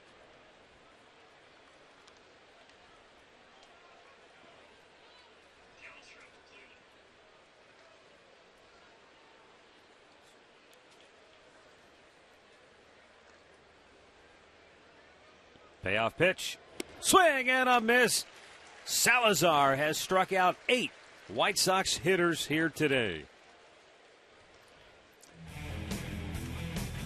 Now it's Miller time, brought to you by Miller Lite. Well, there's the mistake made. That ball jumped up and it ate up Rayburn. Went as a single, a 2-base error, and then Salazar comes back. He gets LaRoche.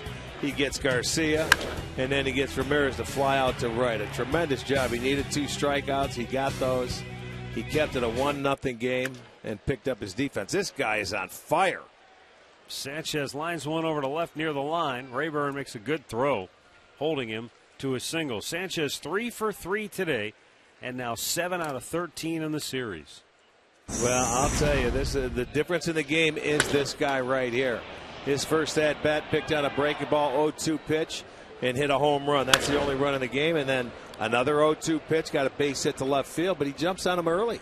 He figures he's gonna throw me strikes. I'm ready for it. He's got a nice stroke working right now for the number 9 hole, and he came into into this series hitting about 200. But had a great day today. J.B. Shuck is 0 for 3, and a throw to first gets Sanchez back to the bag.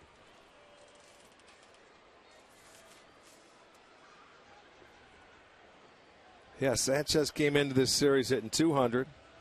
After game 1 went to 202. After game 2 went to 204. He's hitting 222 now. He's got an 8-game hitting streak. Where was he before all that began?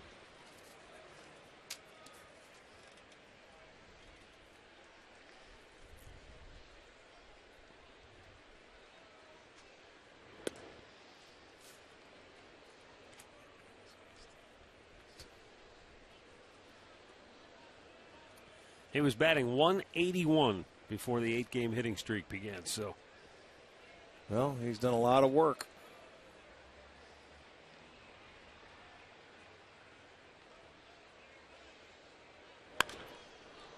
Shuck shoots one to right field. That thing hung in the air forever, didn't it? Yes. 2 down. Hey, it's time for a Mazda game break. Here's Al Pawlowski. Hey, fellas, I got a question. Do the Reds have to trade Cueto to the Royals? They scored 4 runs today off Dallas Keuchel in the first inning. Here's a bases-loaded single by Omar Infante. They lead the Stros now 5-1 as they keep rolling. Second inning in KC, guys. Well, it sounds like it is official now at 1:56 p.m. Word came down that the Reds had made an official announcement that Cueto had indeed been traded to Kansas City for Brandon Finnegan, a left-handed pitcher, John Lamb, a left-handed pitcher, and Cody Reed.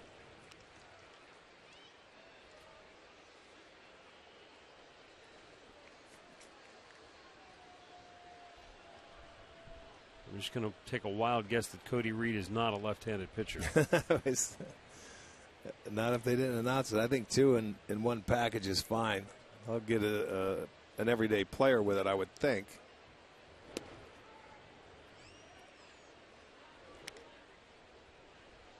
Let's see what we have on Cody. Oh, of course, there's 2 Cody Reeds. Who's the one in Kansas City's organization? Cody Reed was at Wilmington, and he is a pitcher who is left-handed. Unbelievable. 3 of them.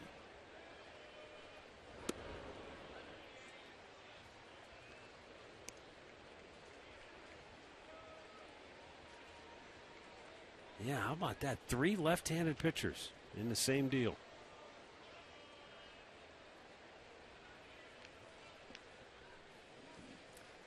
Tyler Saladino pops this one up, and it's out of play. Carlos Sanchez, the runner at first with 2 down. Chicago leading it 1-0.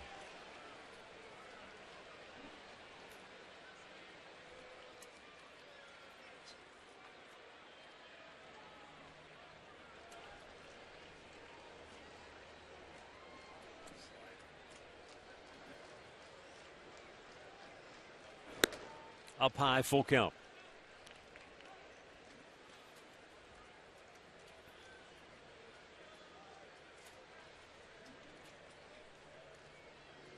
Salazar, you see there, 111 pitches. Pretty good bet. This is the end of the line for him. Sanchez will be off with the 3-2. And foul right back.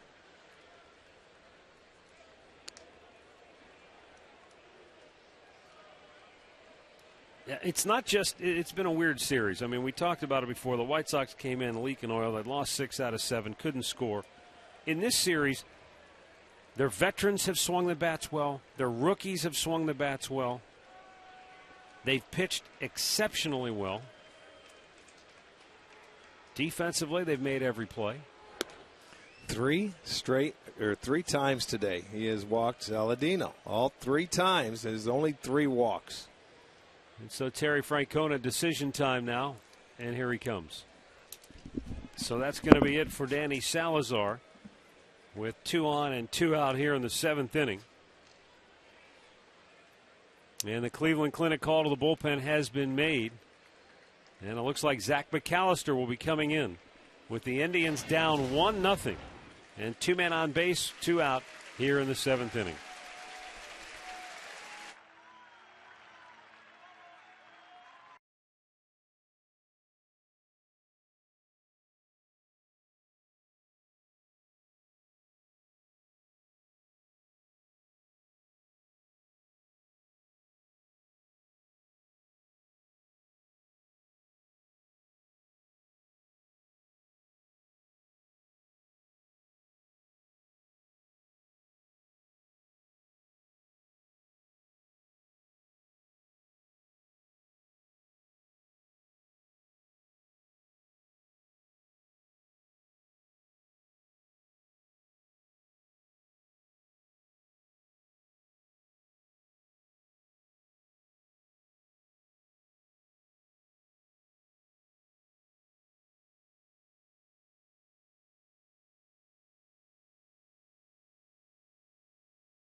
White Sox lead it here in the 7th inning with 2 on and 2 out.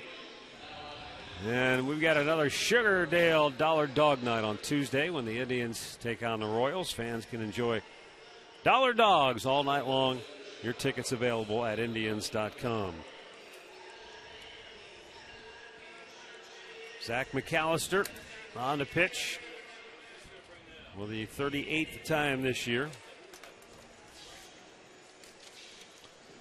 Danny Salazar went 113 pitches here this afternoon. Second most in the start this year. Yeah, just one solo home run is the difference in the ball game. McAllister has come on and had 19 inherited runners. 8 of them have come around to score.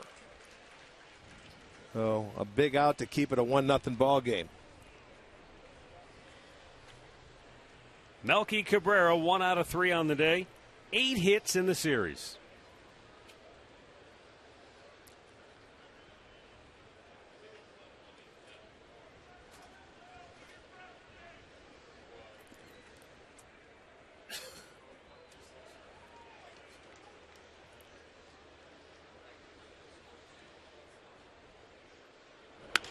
Smashes it into left field. Coming around third base is Sanchez. Rayburn's up with it. Here's the throw to the plate, cut off by Aviles. He has him at second base, but now the throw goes into center field.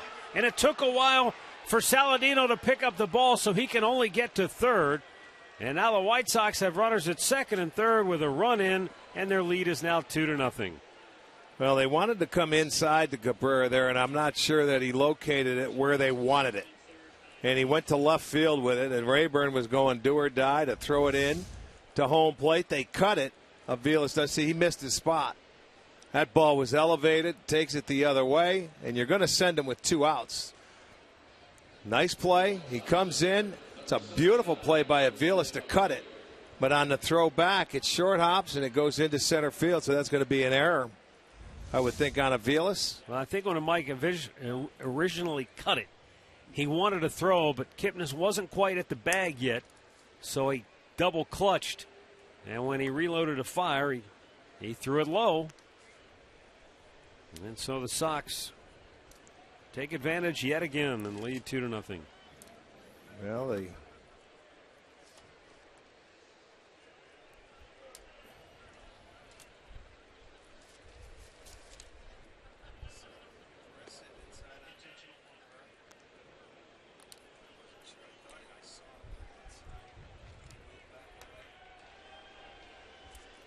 Jose Abreu intentionally walked to load the bases, and now Adam LaRoche is the hitter.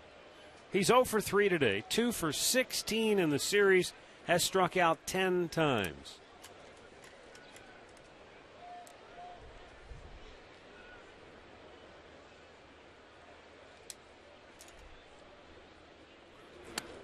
That one almost went to the backstop.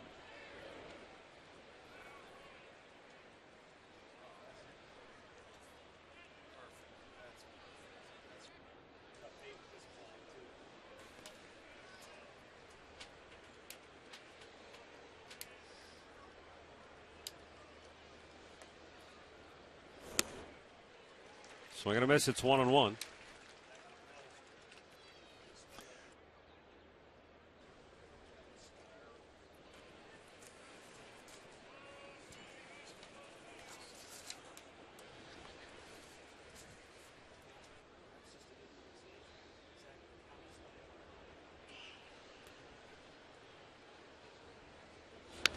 Ooh, wicked cut, fouled back 1-2.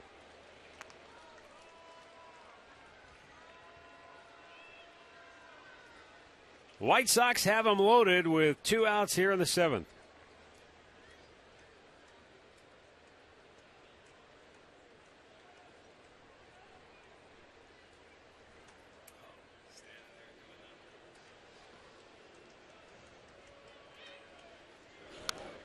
Another foul back.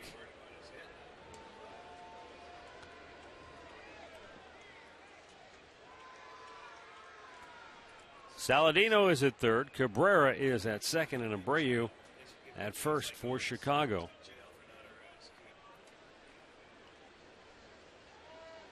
Not quite a full-on shift to the right side for Cleveland. Lindor stays just to the left of second base. Elevated fastball. Got a piece of it. Well, we saw the last time up what Salazar did to him, and I think that's what Perez is going to go out and tell McAllister, hey, let's go, elevate the fastball, get it above the belt. He'll throw it past him. That's the scouting report. I think if you're watching and you watch the game, that's exactly what he did. And they've tried to do all series long, and they've had a lot of success doing it all series long.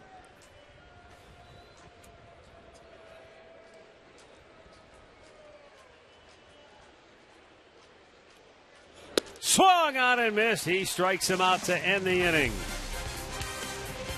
White Sox get another run home.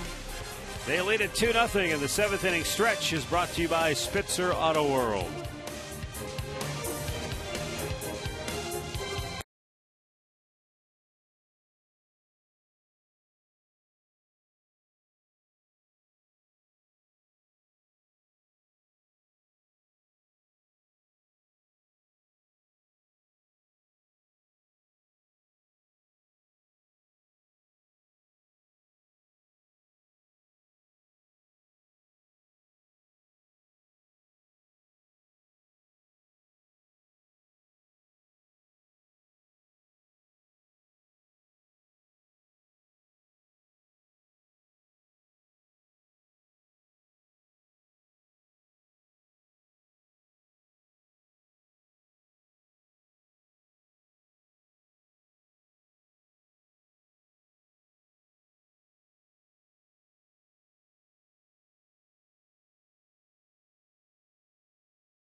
White Sox up 2-0 as we go to the bottom of the 7th inning.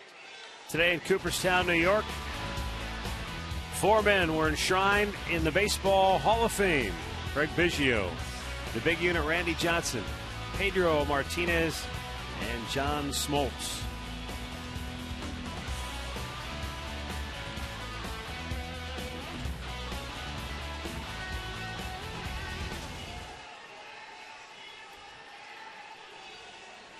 Ryan Rayburn, Carlos Santana, Jesus Aguilar due up for the Tribe here in the 7th. Carlos Rodon will stay in. He's still shy of 100 pitches. Yeah, 100 pitches, and the longest outing of his season of this year, 6 1/3 innings, so he needs an out for that. 7 times he's gone 6 innings, but his longest 6 1/3. They have the bullpen. I think Petrichka's up behind them. And they may have a left-hander up as well.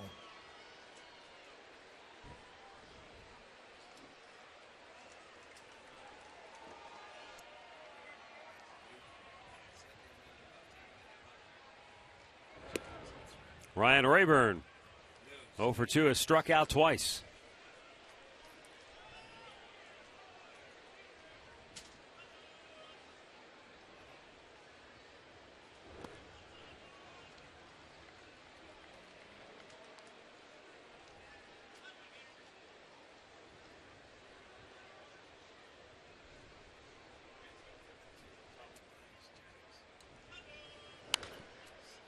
Out of play to the right.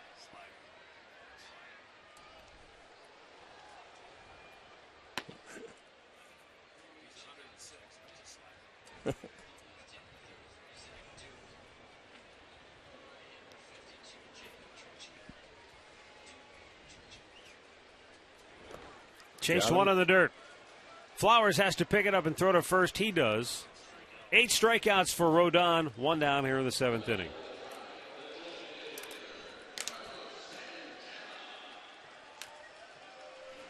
Kansas City Royals come to town tomorrow night to open up a 3-game series. Cody Anderson goes for the Tribe. Edinson Volquez for KC. Our coverage begins with Indians Live at 6:30. First pitch at 7 right here on Sports Time Ohio.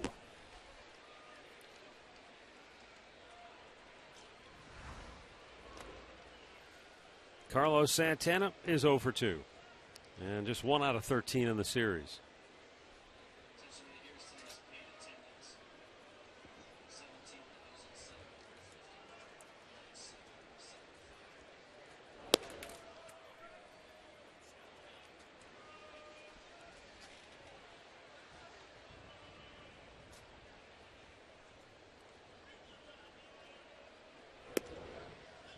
Called a strike as it was bearing in on Santana. 2-1.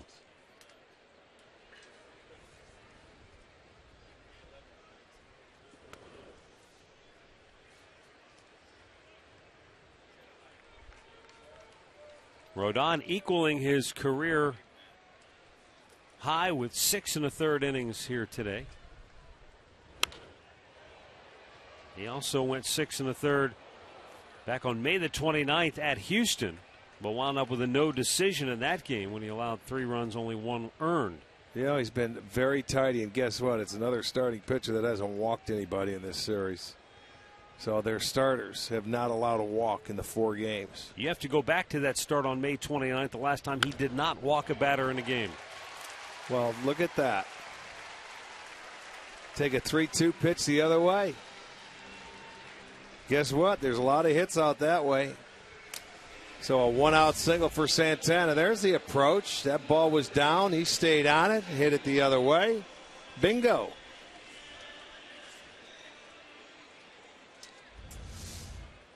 One out for Jesus Aguilar.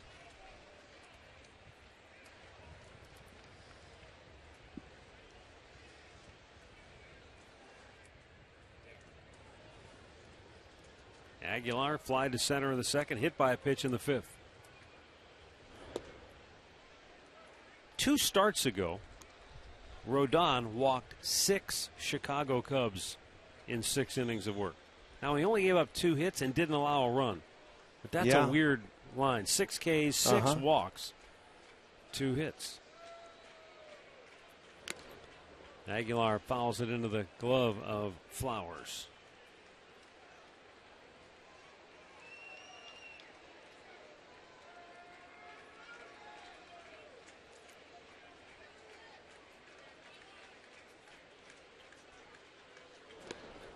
Change up. 1 ball, 2 strikes.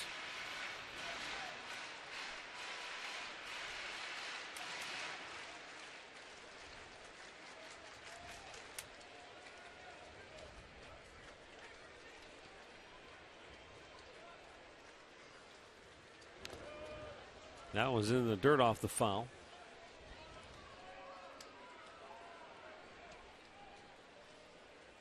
In this, his 13th start of the year, Rodon still doesn't exactly get showered with run support. He's only had 25 runs on his side of the ledger in his 13 starts now. Well, it figures because, you know, the White Sox are a team that were last in the league in runs scored, so.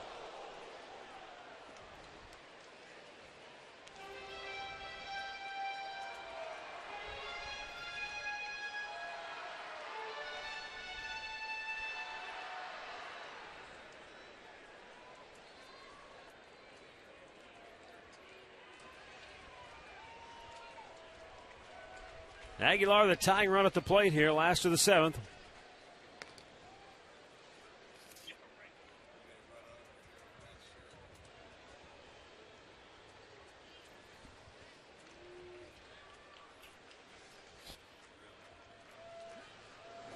He strikes him out. 9 Ks for Rodon. 2 down here in the 7th inning.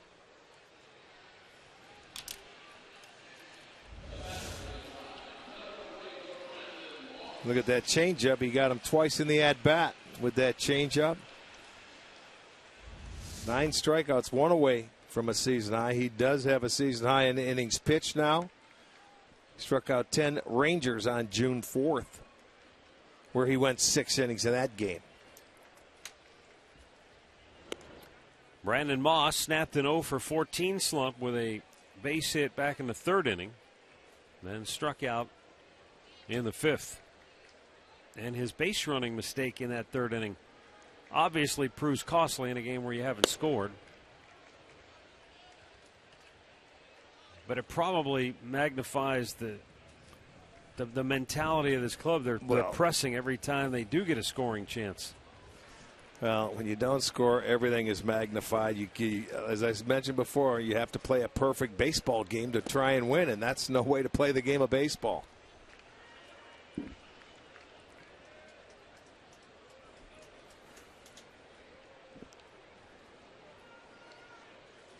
You win, you forget about the little things that you do wrong in the course of the game. When you lose, everything is magnified. Shattered bat, base hit right field. Santana will go to 3rd. Half of the barrel of the bat from Brandon Moss ended up in the first base coaching box. I don't know where the rest of it went. Yeah, look at that. That is shattered.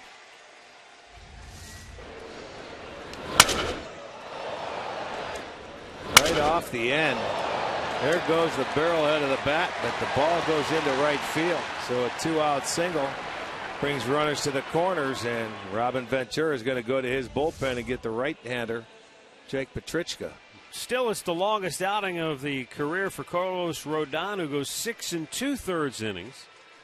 But he is responsible for the 2 men on base with 2 outs here in the 7th inning, and we'll be right back.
Indians Live, presented by Conrad's Tire Express and Total Car Care. Coming up next here on Sports Time Ohio.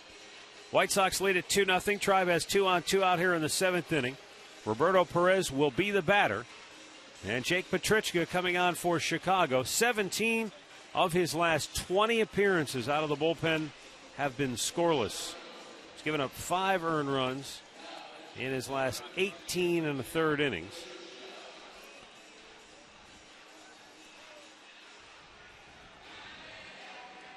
Well, they're going to have to do it with 2 outs. Perez, who's hit the ball on the nose twice today. One to left field for a double. He lined out to right field in the tracks, but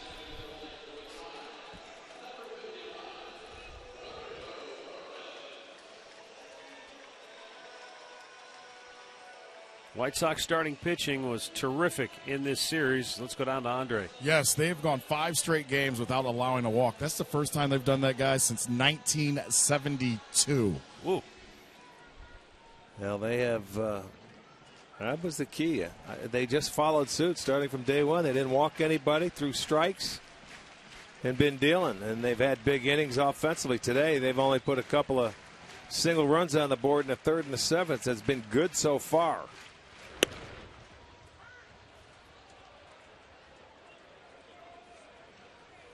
Roberto Perez doubled to left in the 3rd. Hit the ball right on the nose in the 5th, but lined it at the right fielder Garcia. So only his 3rd trip to the plate this afternoon, and he's in a key spot for the Tribe. Down in the dirt, 1-1.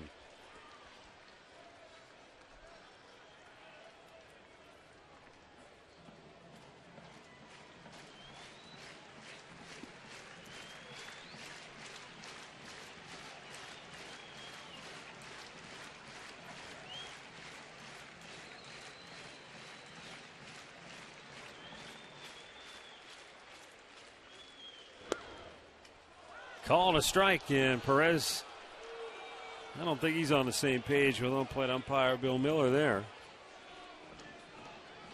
Those are the tough pitches in an at-bat when it goes from potentially 2-1 the other way to 1-2.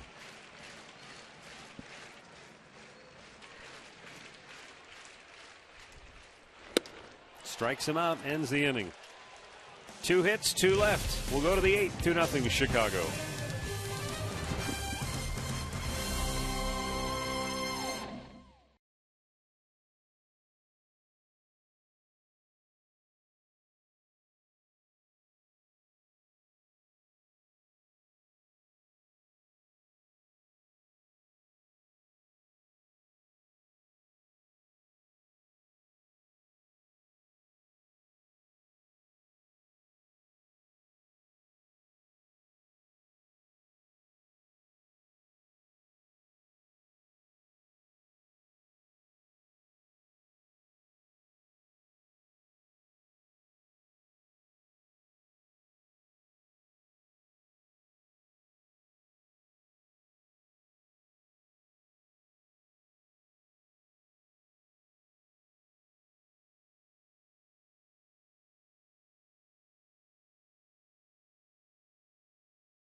By authority of the Cleveland Indians and may not be reproduced or retransmitted in any form.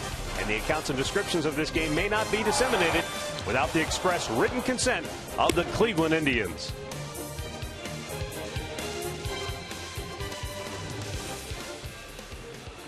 Ryan Rayburn has left the game for Cleveland, so Mike Aviles goes from third base out to left field, and Giovanni Urshela has taken over at third for the Tribe. Zach McAllister got the final out of the 7th inning, so he'll stay on the pitch here in the 8th.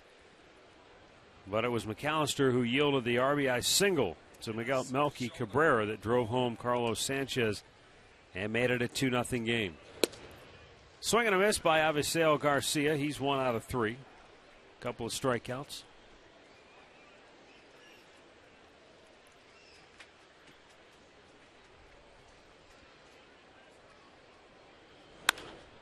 Out of play. 0-2.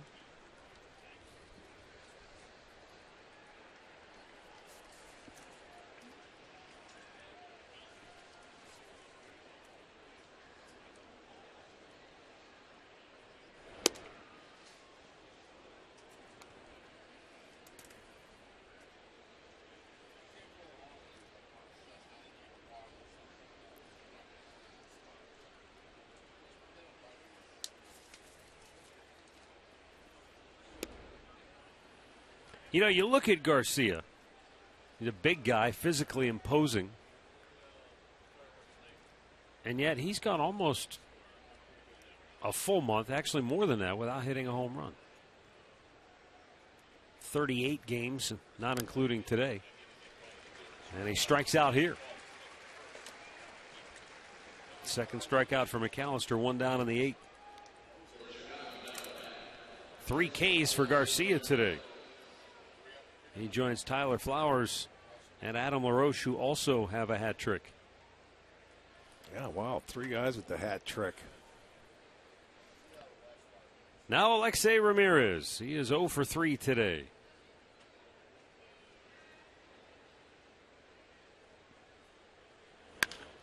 Routine roller to short. Lindor throws him out, 2 down. Don't miss MLB Whip Around on Fox Sports 1 with highlights, analysis, live look-ins from around the league. It's all there. MLB Whip Around every weeknight at 7 Eastern on Fox Sports 1 and streaming live on Fox Sports Go. 2 down for Tyler Flowers. He's 0 for 3. Struck out all 3 times. 1 for 12 in the series.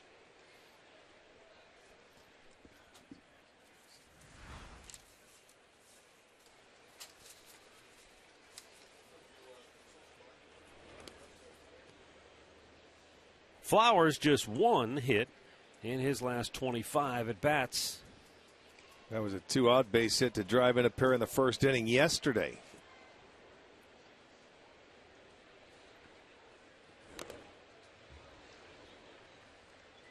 One ball, 1 strike.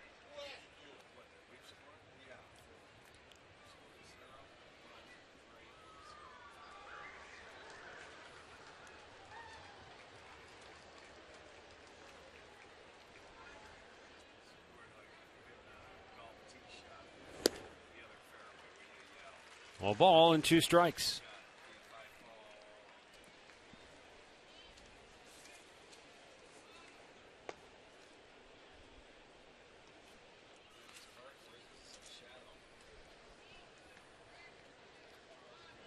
And the 1-2 pitch strikes him out. Sox go in order. We go to the last half of the 8th. 2-0 Chicago.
Fox Sports Live tonight as they bring you news and highlights from MLB playoff races, plus the latest from college football and the NFL. Watch Fox Sports Live on Fox Sports 1 and streaming live on Fox Sports Go.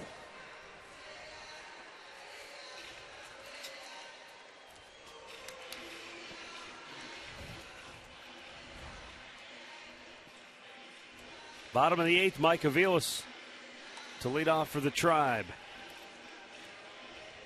Well, down to 6 outs.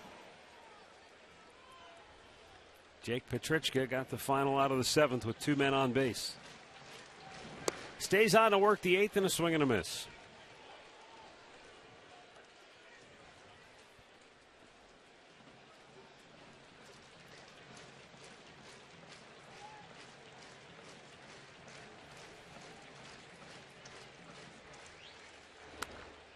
Yes, he did. It's 0-2.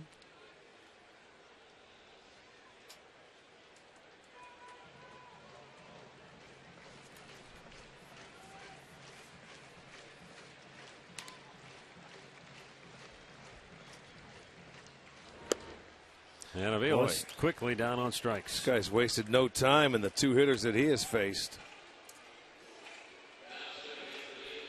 And out comes Ventura. Going to make the change and go to the left-hander. Boy, Petrichka did his job. What did he throw? 7 pitches, had 2 strikeouts. So timeout for another pitching change as left-hander Zach Duke will be coming on when we come back.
Indians Live presented by Conrad's Tire Express and Total Car Care. Coming up next here on Sports Time Ohio. 1 out, 8th inning. Jason Kipnis the batter. He's 0 for 3 on the day. New pitcher Zach Duke, the left-hander who came on in relief of Chris Sale last night. Pitched an inning, gave up a run on a hit, did have a strikeout.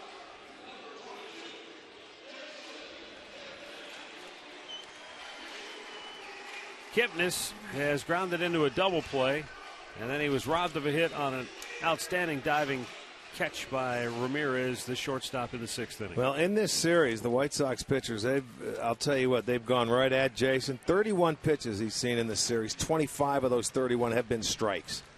9 pitches today, 8 strikes. So they haven't messed around. They're going right at him, throwing strikes. Well, it's not just this series. It's all season long. They've been the one team to figure out how to pitch to him, I guess.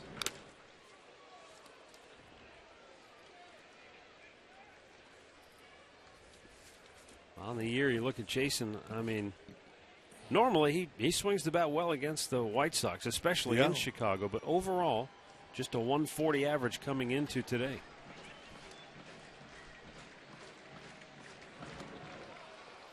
And they strike him out on 3 pitches. 2 down.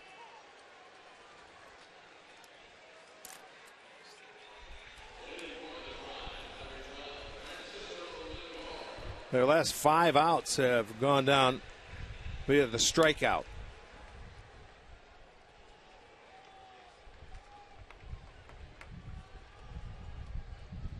Lindor is 1 out of 3 with a single back in the 4th inning.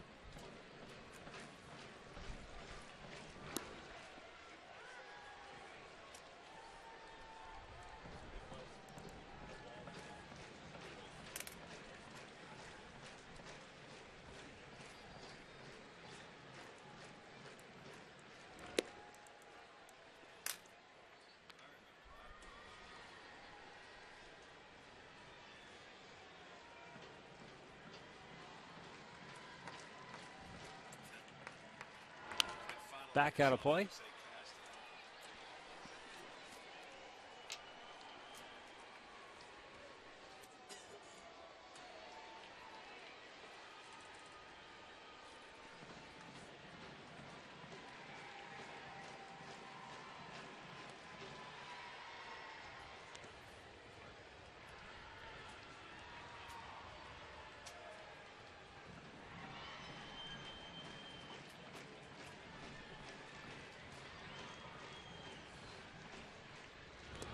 Down in the dirt. Full count. We were talking to Juan Uribe yesterday, the former White Sox shortstop. He was officially traded to the New York Mets today by the Atlanta Braves. He and Kelly Johnson both went to New York. A couple of prospects go to Atlanta. Foul up the first base side. Well, that wasn't official until today. Yeah, that's, well, I guess what they're reporting today is that how the money that all changed hands on the deal.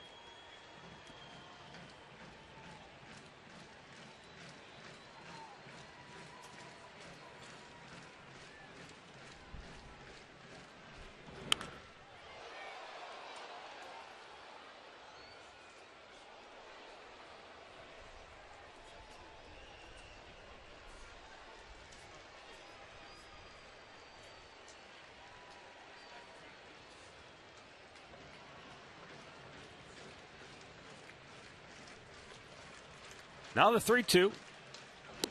Way outside, and Lindor's aboard. That'll bring the tying run to the plate. With 2 outs here in the 8th inning, and it will be Michael Brantley.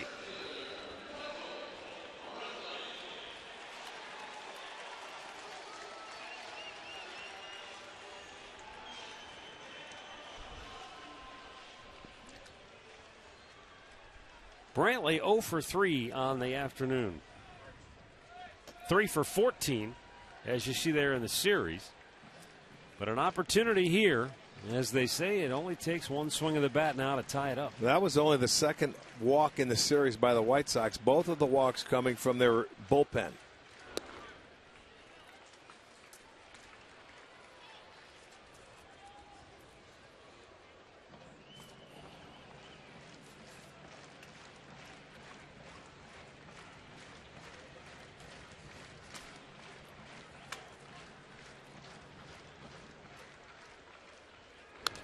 Out of play.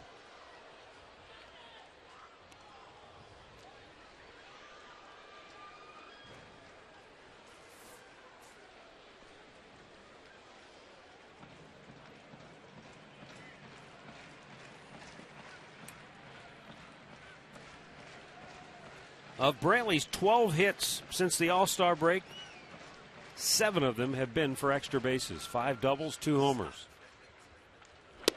In tight, he missed 2 balls and a strike.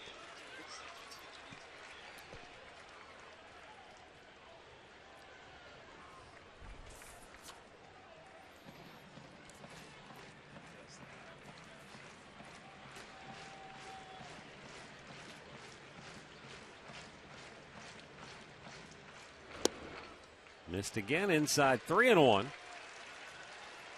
Right-handed hitting Giovanni Urshela waits on deck. And I'm not sure the White Sox, they don't have a right-hander ready. They've got one getting loose. But he's just now starting to throw the baseball. He's not even on the mound yet.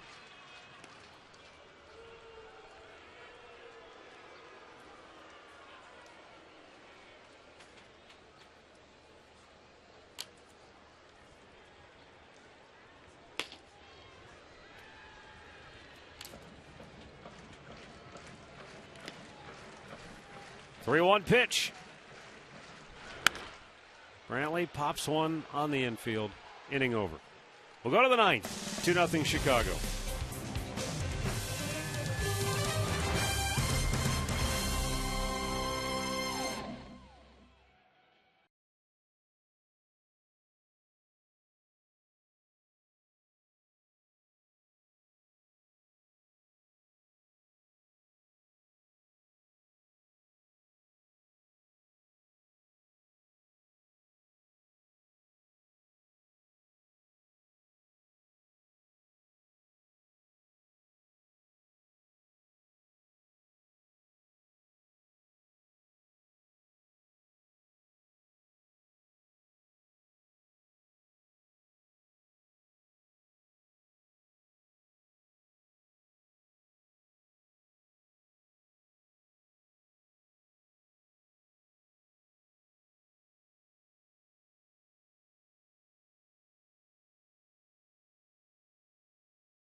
Melky Cabrera with an RBI single to make it a 2-0 game.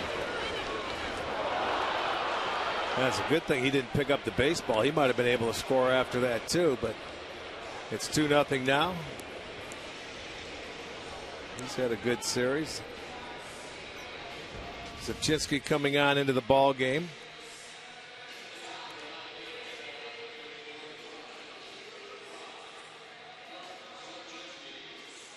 .44th time.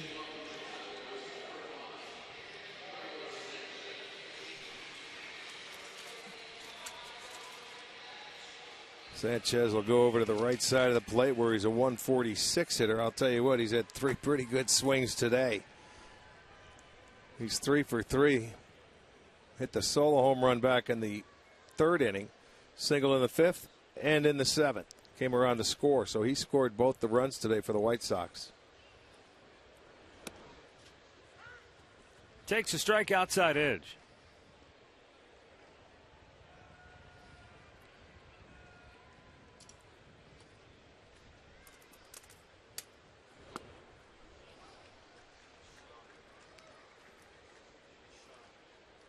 So Melky Cabrera has 9 hits in the series. And then you've got Alexei Ramirez with 6 and Carlos Sanchez with 7.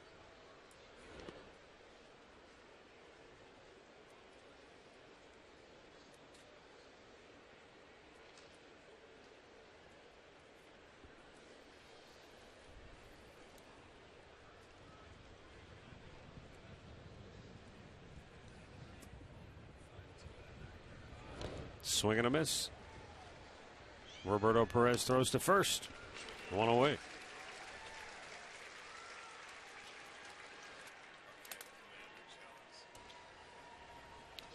J.B. Shuck 0 for 4 on the day.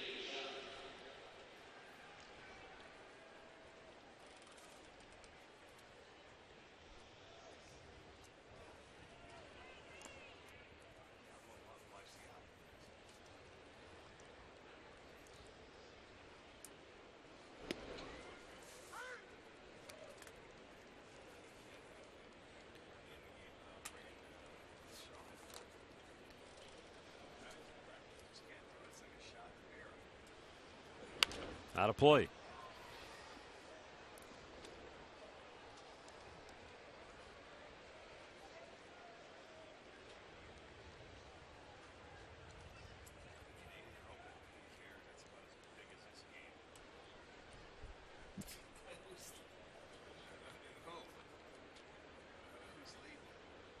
Now the 0-2 offering. And a big bouncer to first. And the flip, it's close, and he's called safe.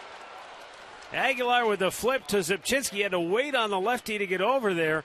And Shuck hustling down the line is called safe at first on a bang-bang play at the bag. Yeah, that's just Zipchinski's fault for not getting over. The left-hander coming out of the box.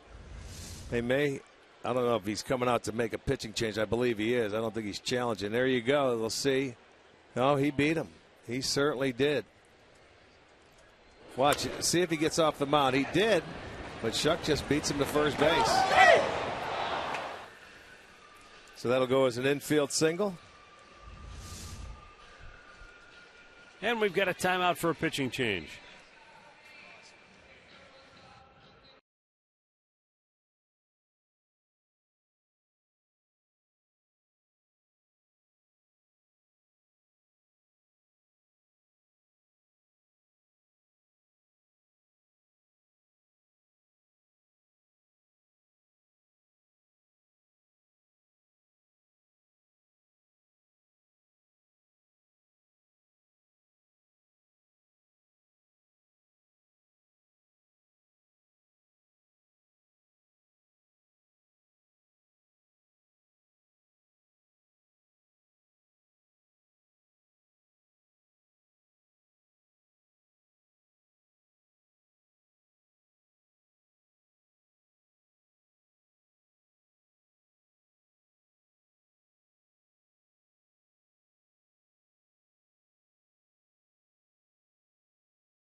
So 1 on, 1 out. New pitcher is Brian Shaw. He'll be facing Tyler Saladino.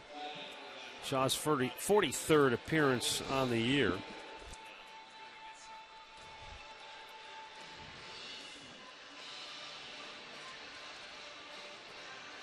Brian's put together a pretty impressive run here in his last 21 games. He's given up just 2 earned runs in 21 and a third innings.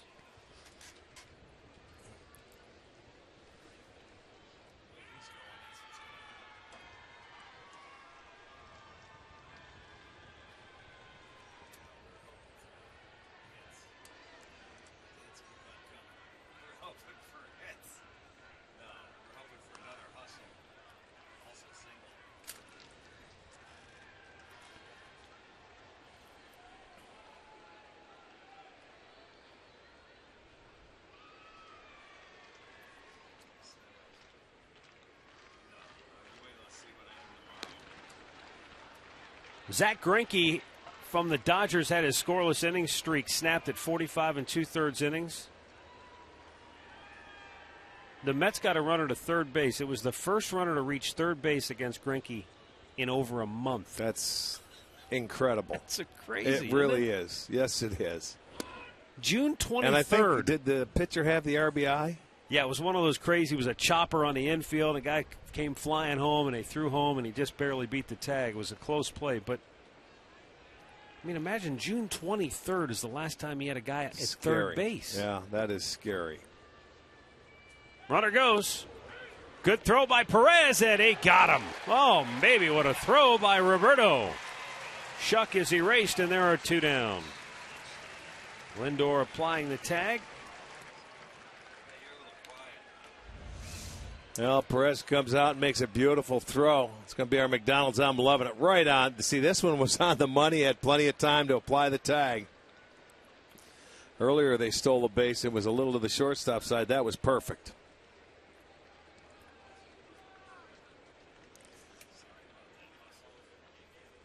So with 2 down and a 1-ball, 1-strike count on Tyler Saladino.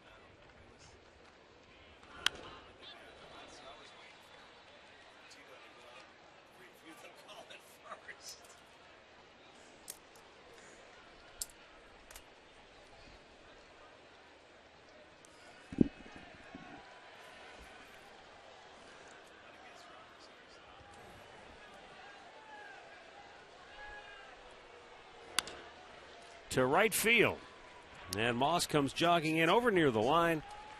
And the inning is over. Last chance for the Indians when we come back down 2.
Looking back at our keys to the game, brought to you by Wayside Furniture.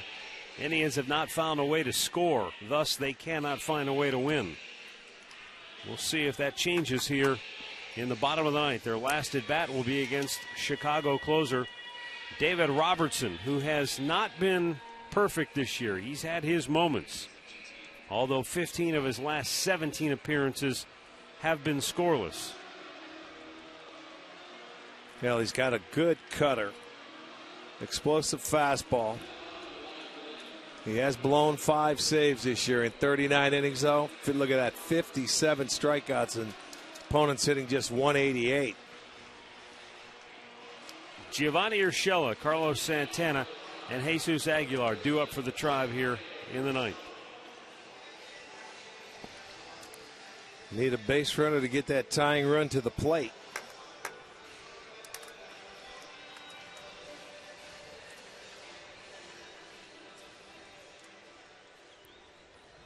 Urshela's first at bat of the day.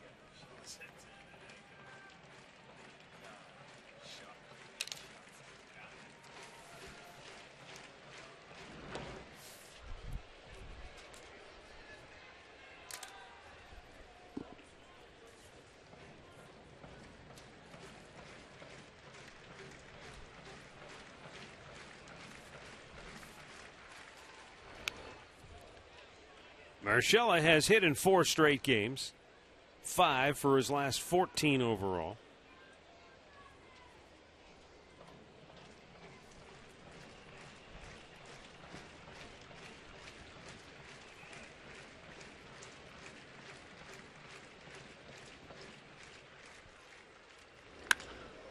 That's hit pretty well. Right center field, long run for Shuck. He's on the warning track, and it's misplayed by Garcia. And Urshela's going to keep on running. all the way to third base. He's got a leadoff triple. Giovanni Urshela now with a hit in 5 straight games. His only plate appearance today, and he rockets one to right center field. It looked like Shuck, the way the wind was blowing, it was going to knock the ball down for him to make the play, but it was Garcia who went into a slide on the track and could not come up with it. I think he lost it in the sun. He ran it right into the sun. You see how he pulled that glove down? Yes. And as he was going to right center field, he's looking back, and I think the sun was right up there, and he didn't really pick it up because, he ended up going into the slide. He didn't know where he was at. Urshela gets the third base, so a leadoff triple. And now the tying run gets to the plate.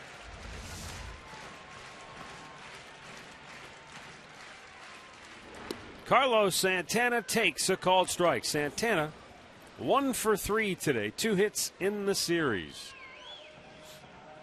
Boy, that might be a momentum shifter if the Indians can jump on it and take advantage here. Tying run comes to the plate, rest of the inning. Robertson, after getting an inside corner strike, tried to go away but missed. It's 1-1. David Murphy to the on-deck circle to bat for Aguilar.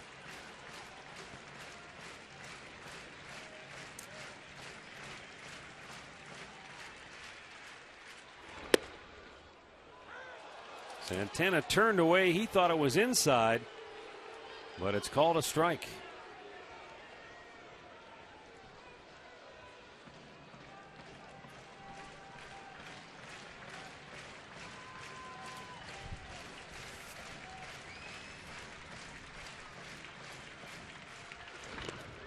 And he chases one in the dirt, striking out. 1 away.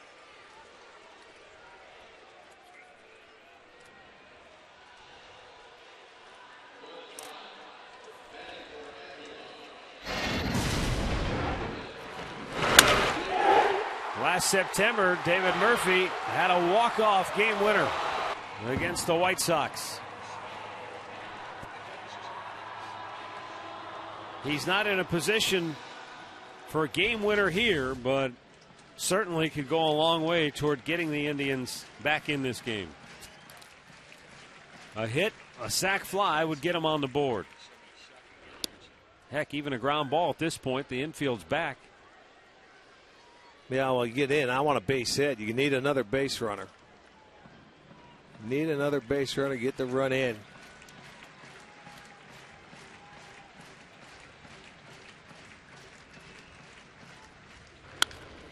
Ground ball to second.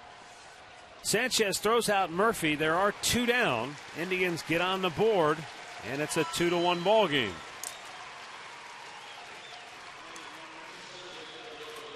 So now Brandon Moss, the tying run at the plate with 2 down in the bottom of the 9th.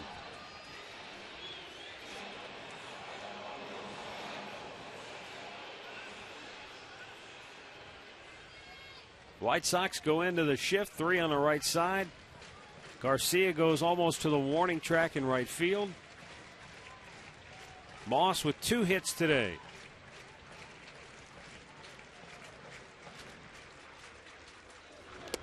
Both of them singles. His last hit cost him a bat. It literally split right down the middle of the barrel, cracked in 2. Half of it wound up in the first base coaching box, but the ball wound up in right field.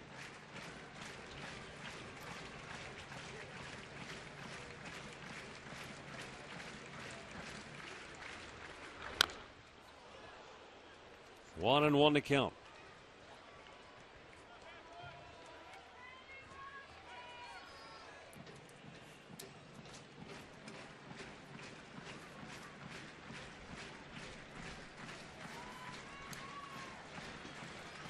Sox trying to sweep the Indians for the first time in a 4-game series since 2005. They did that after the All-Star break. That was one of those years where the Indians couldn't beat Chicago. So it cost them a shot potentially at the postseason at the end of that year. I remember that.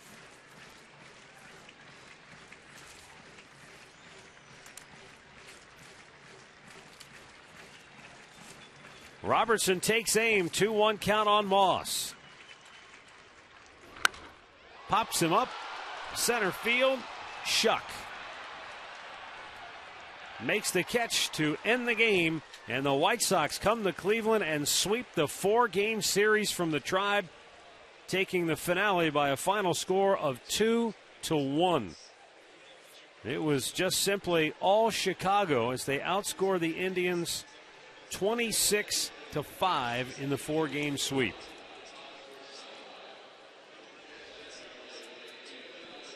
With the win, the White Sox go to 46-50. The Indians are now 45-52. Carlos Rodon, the winner, is 4-3. The save to Robertson is 21st. Danny Salazar takes the loss. He is now 8-6.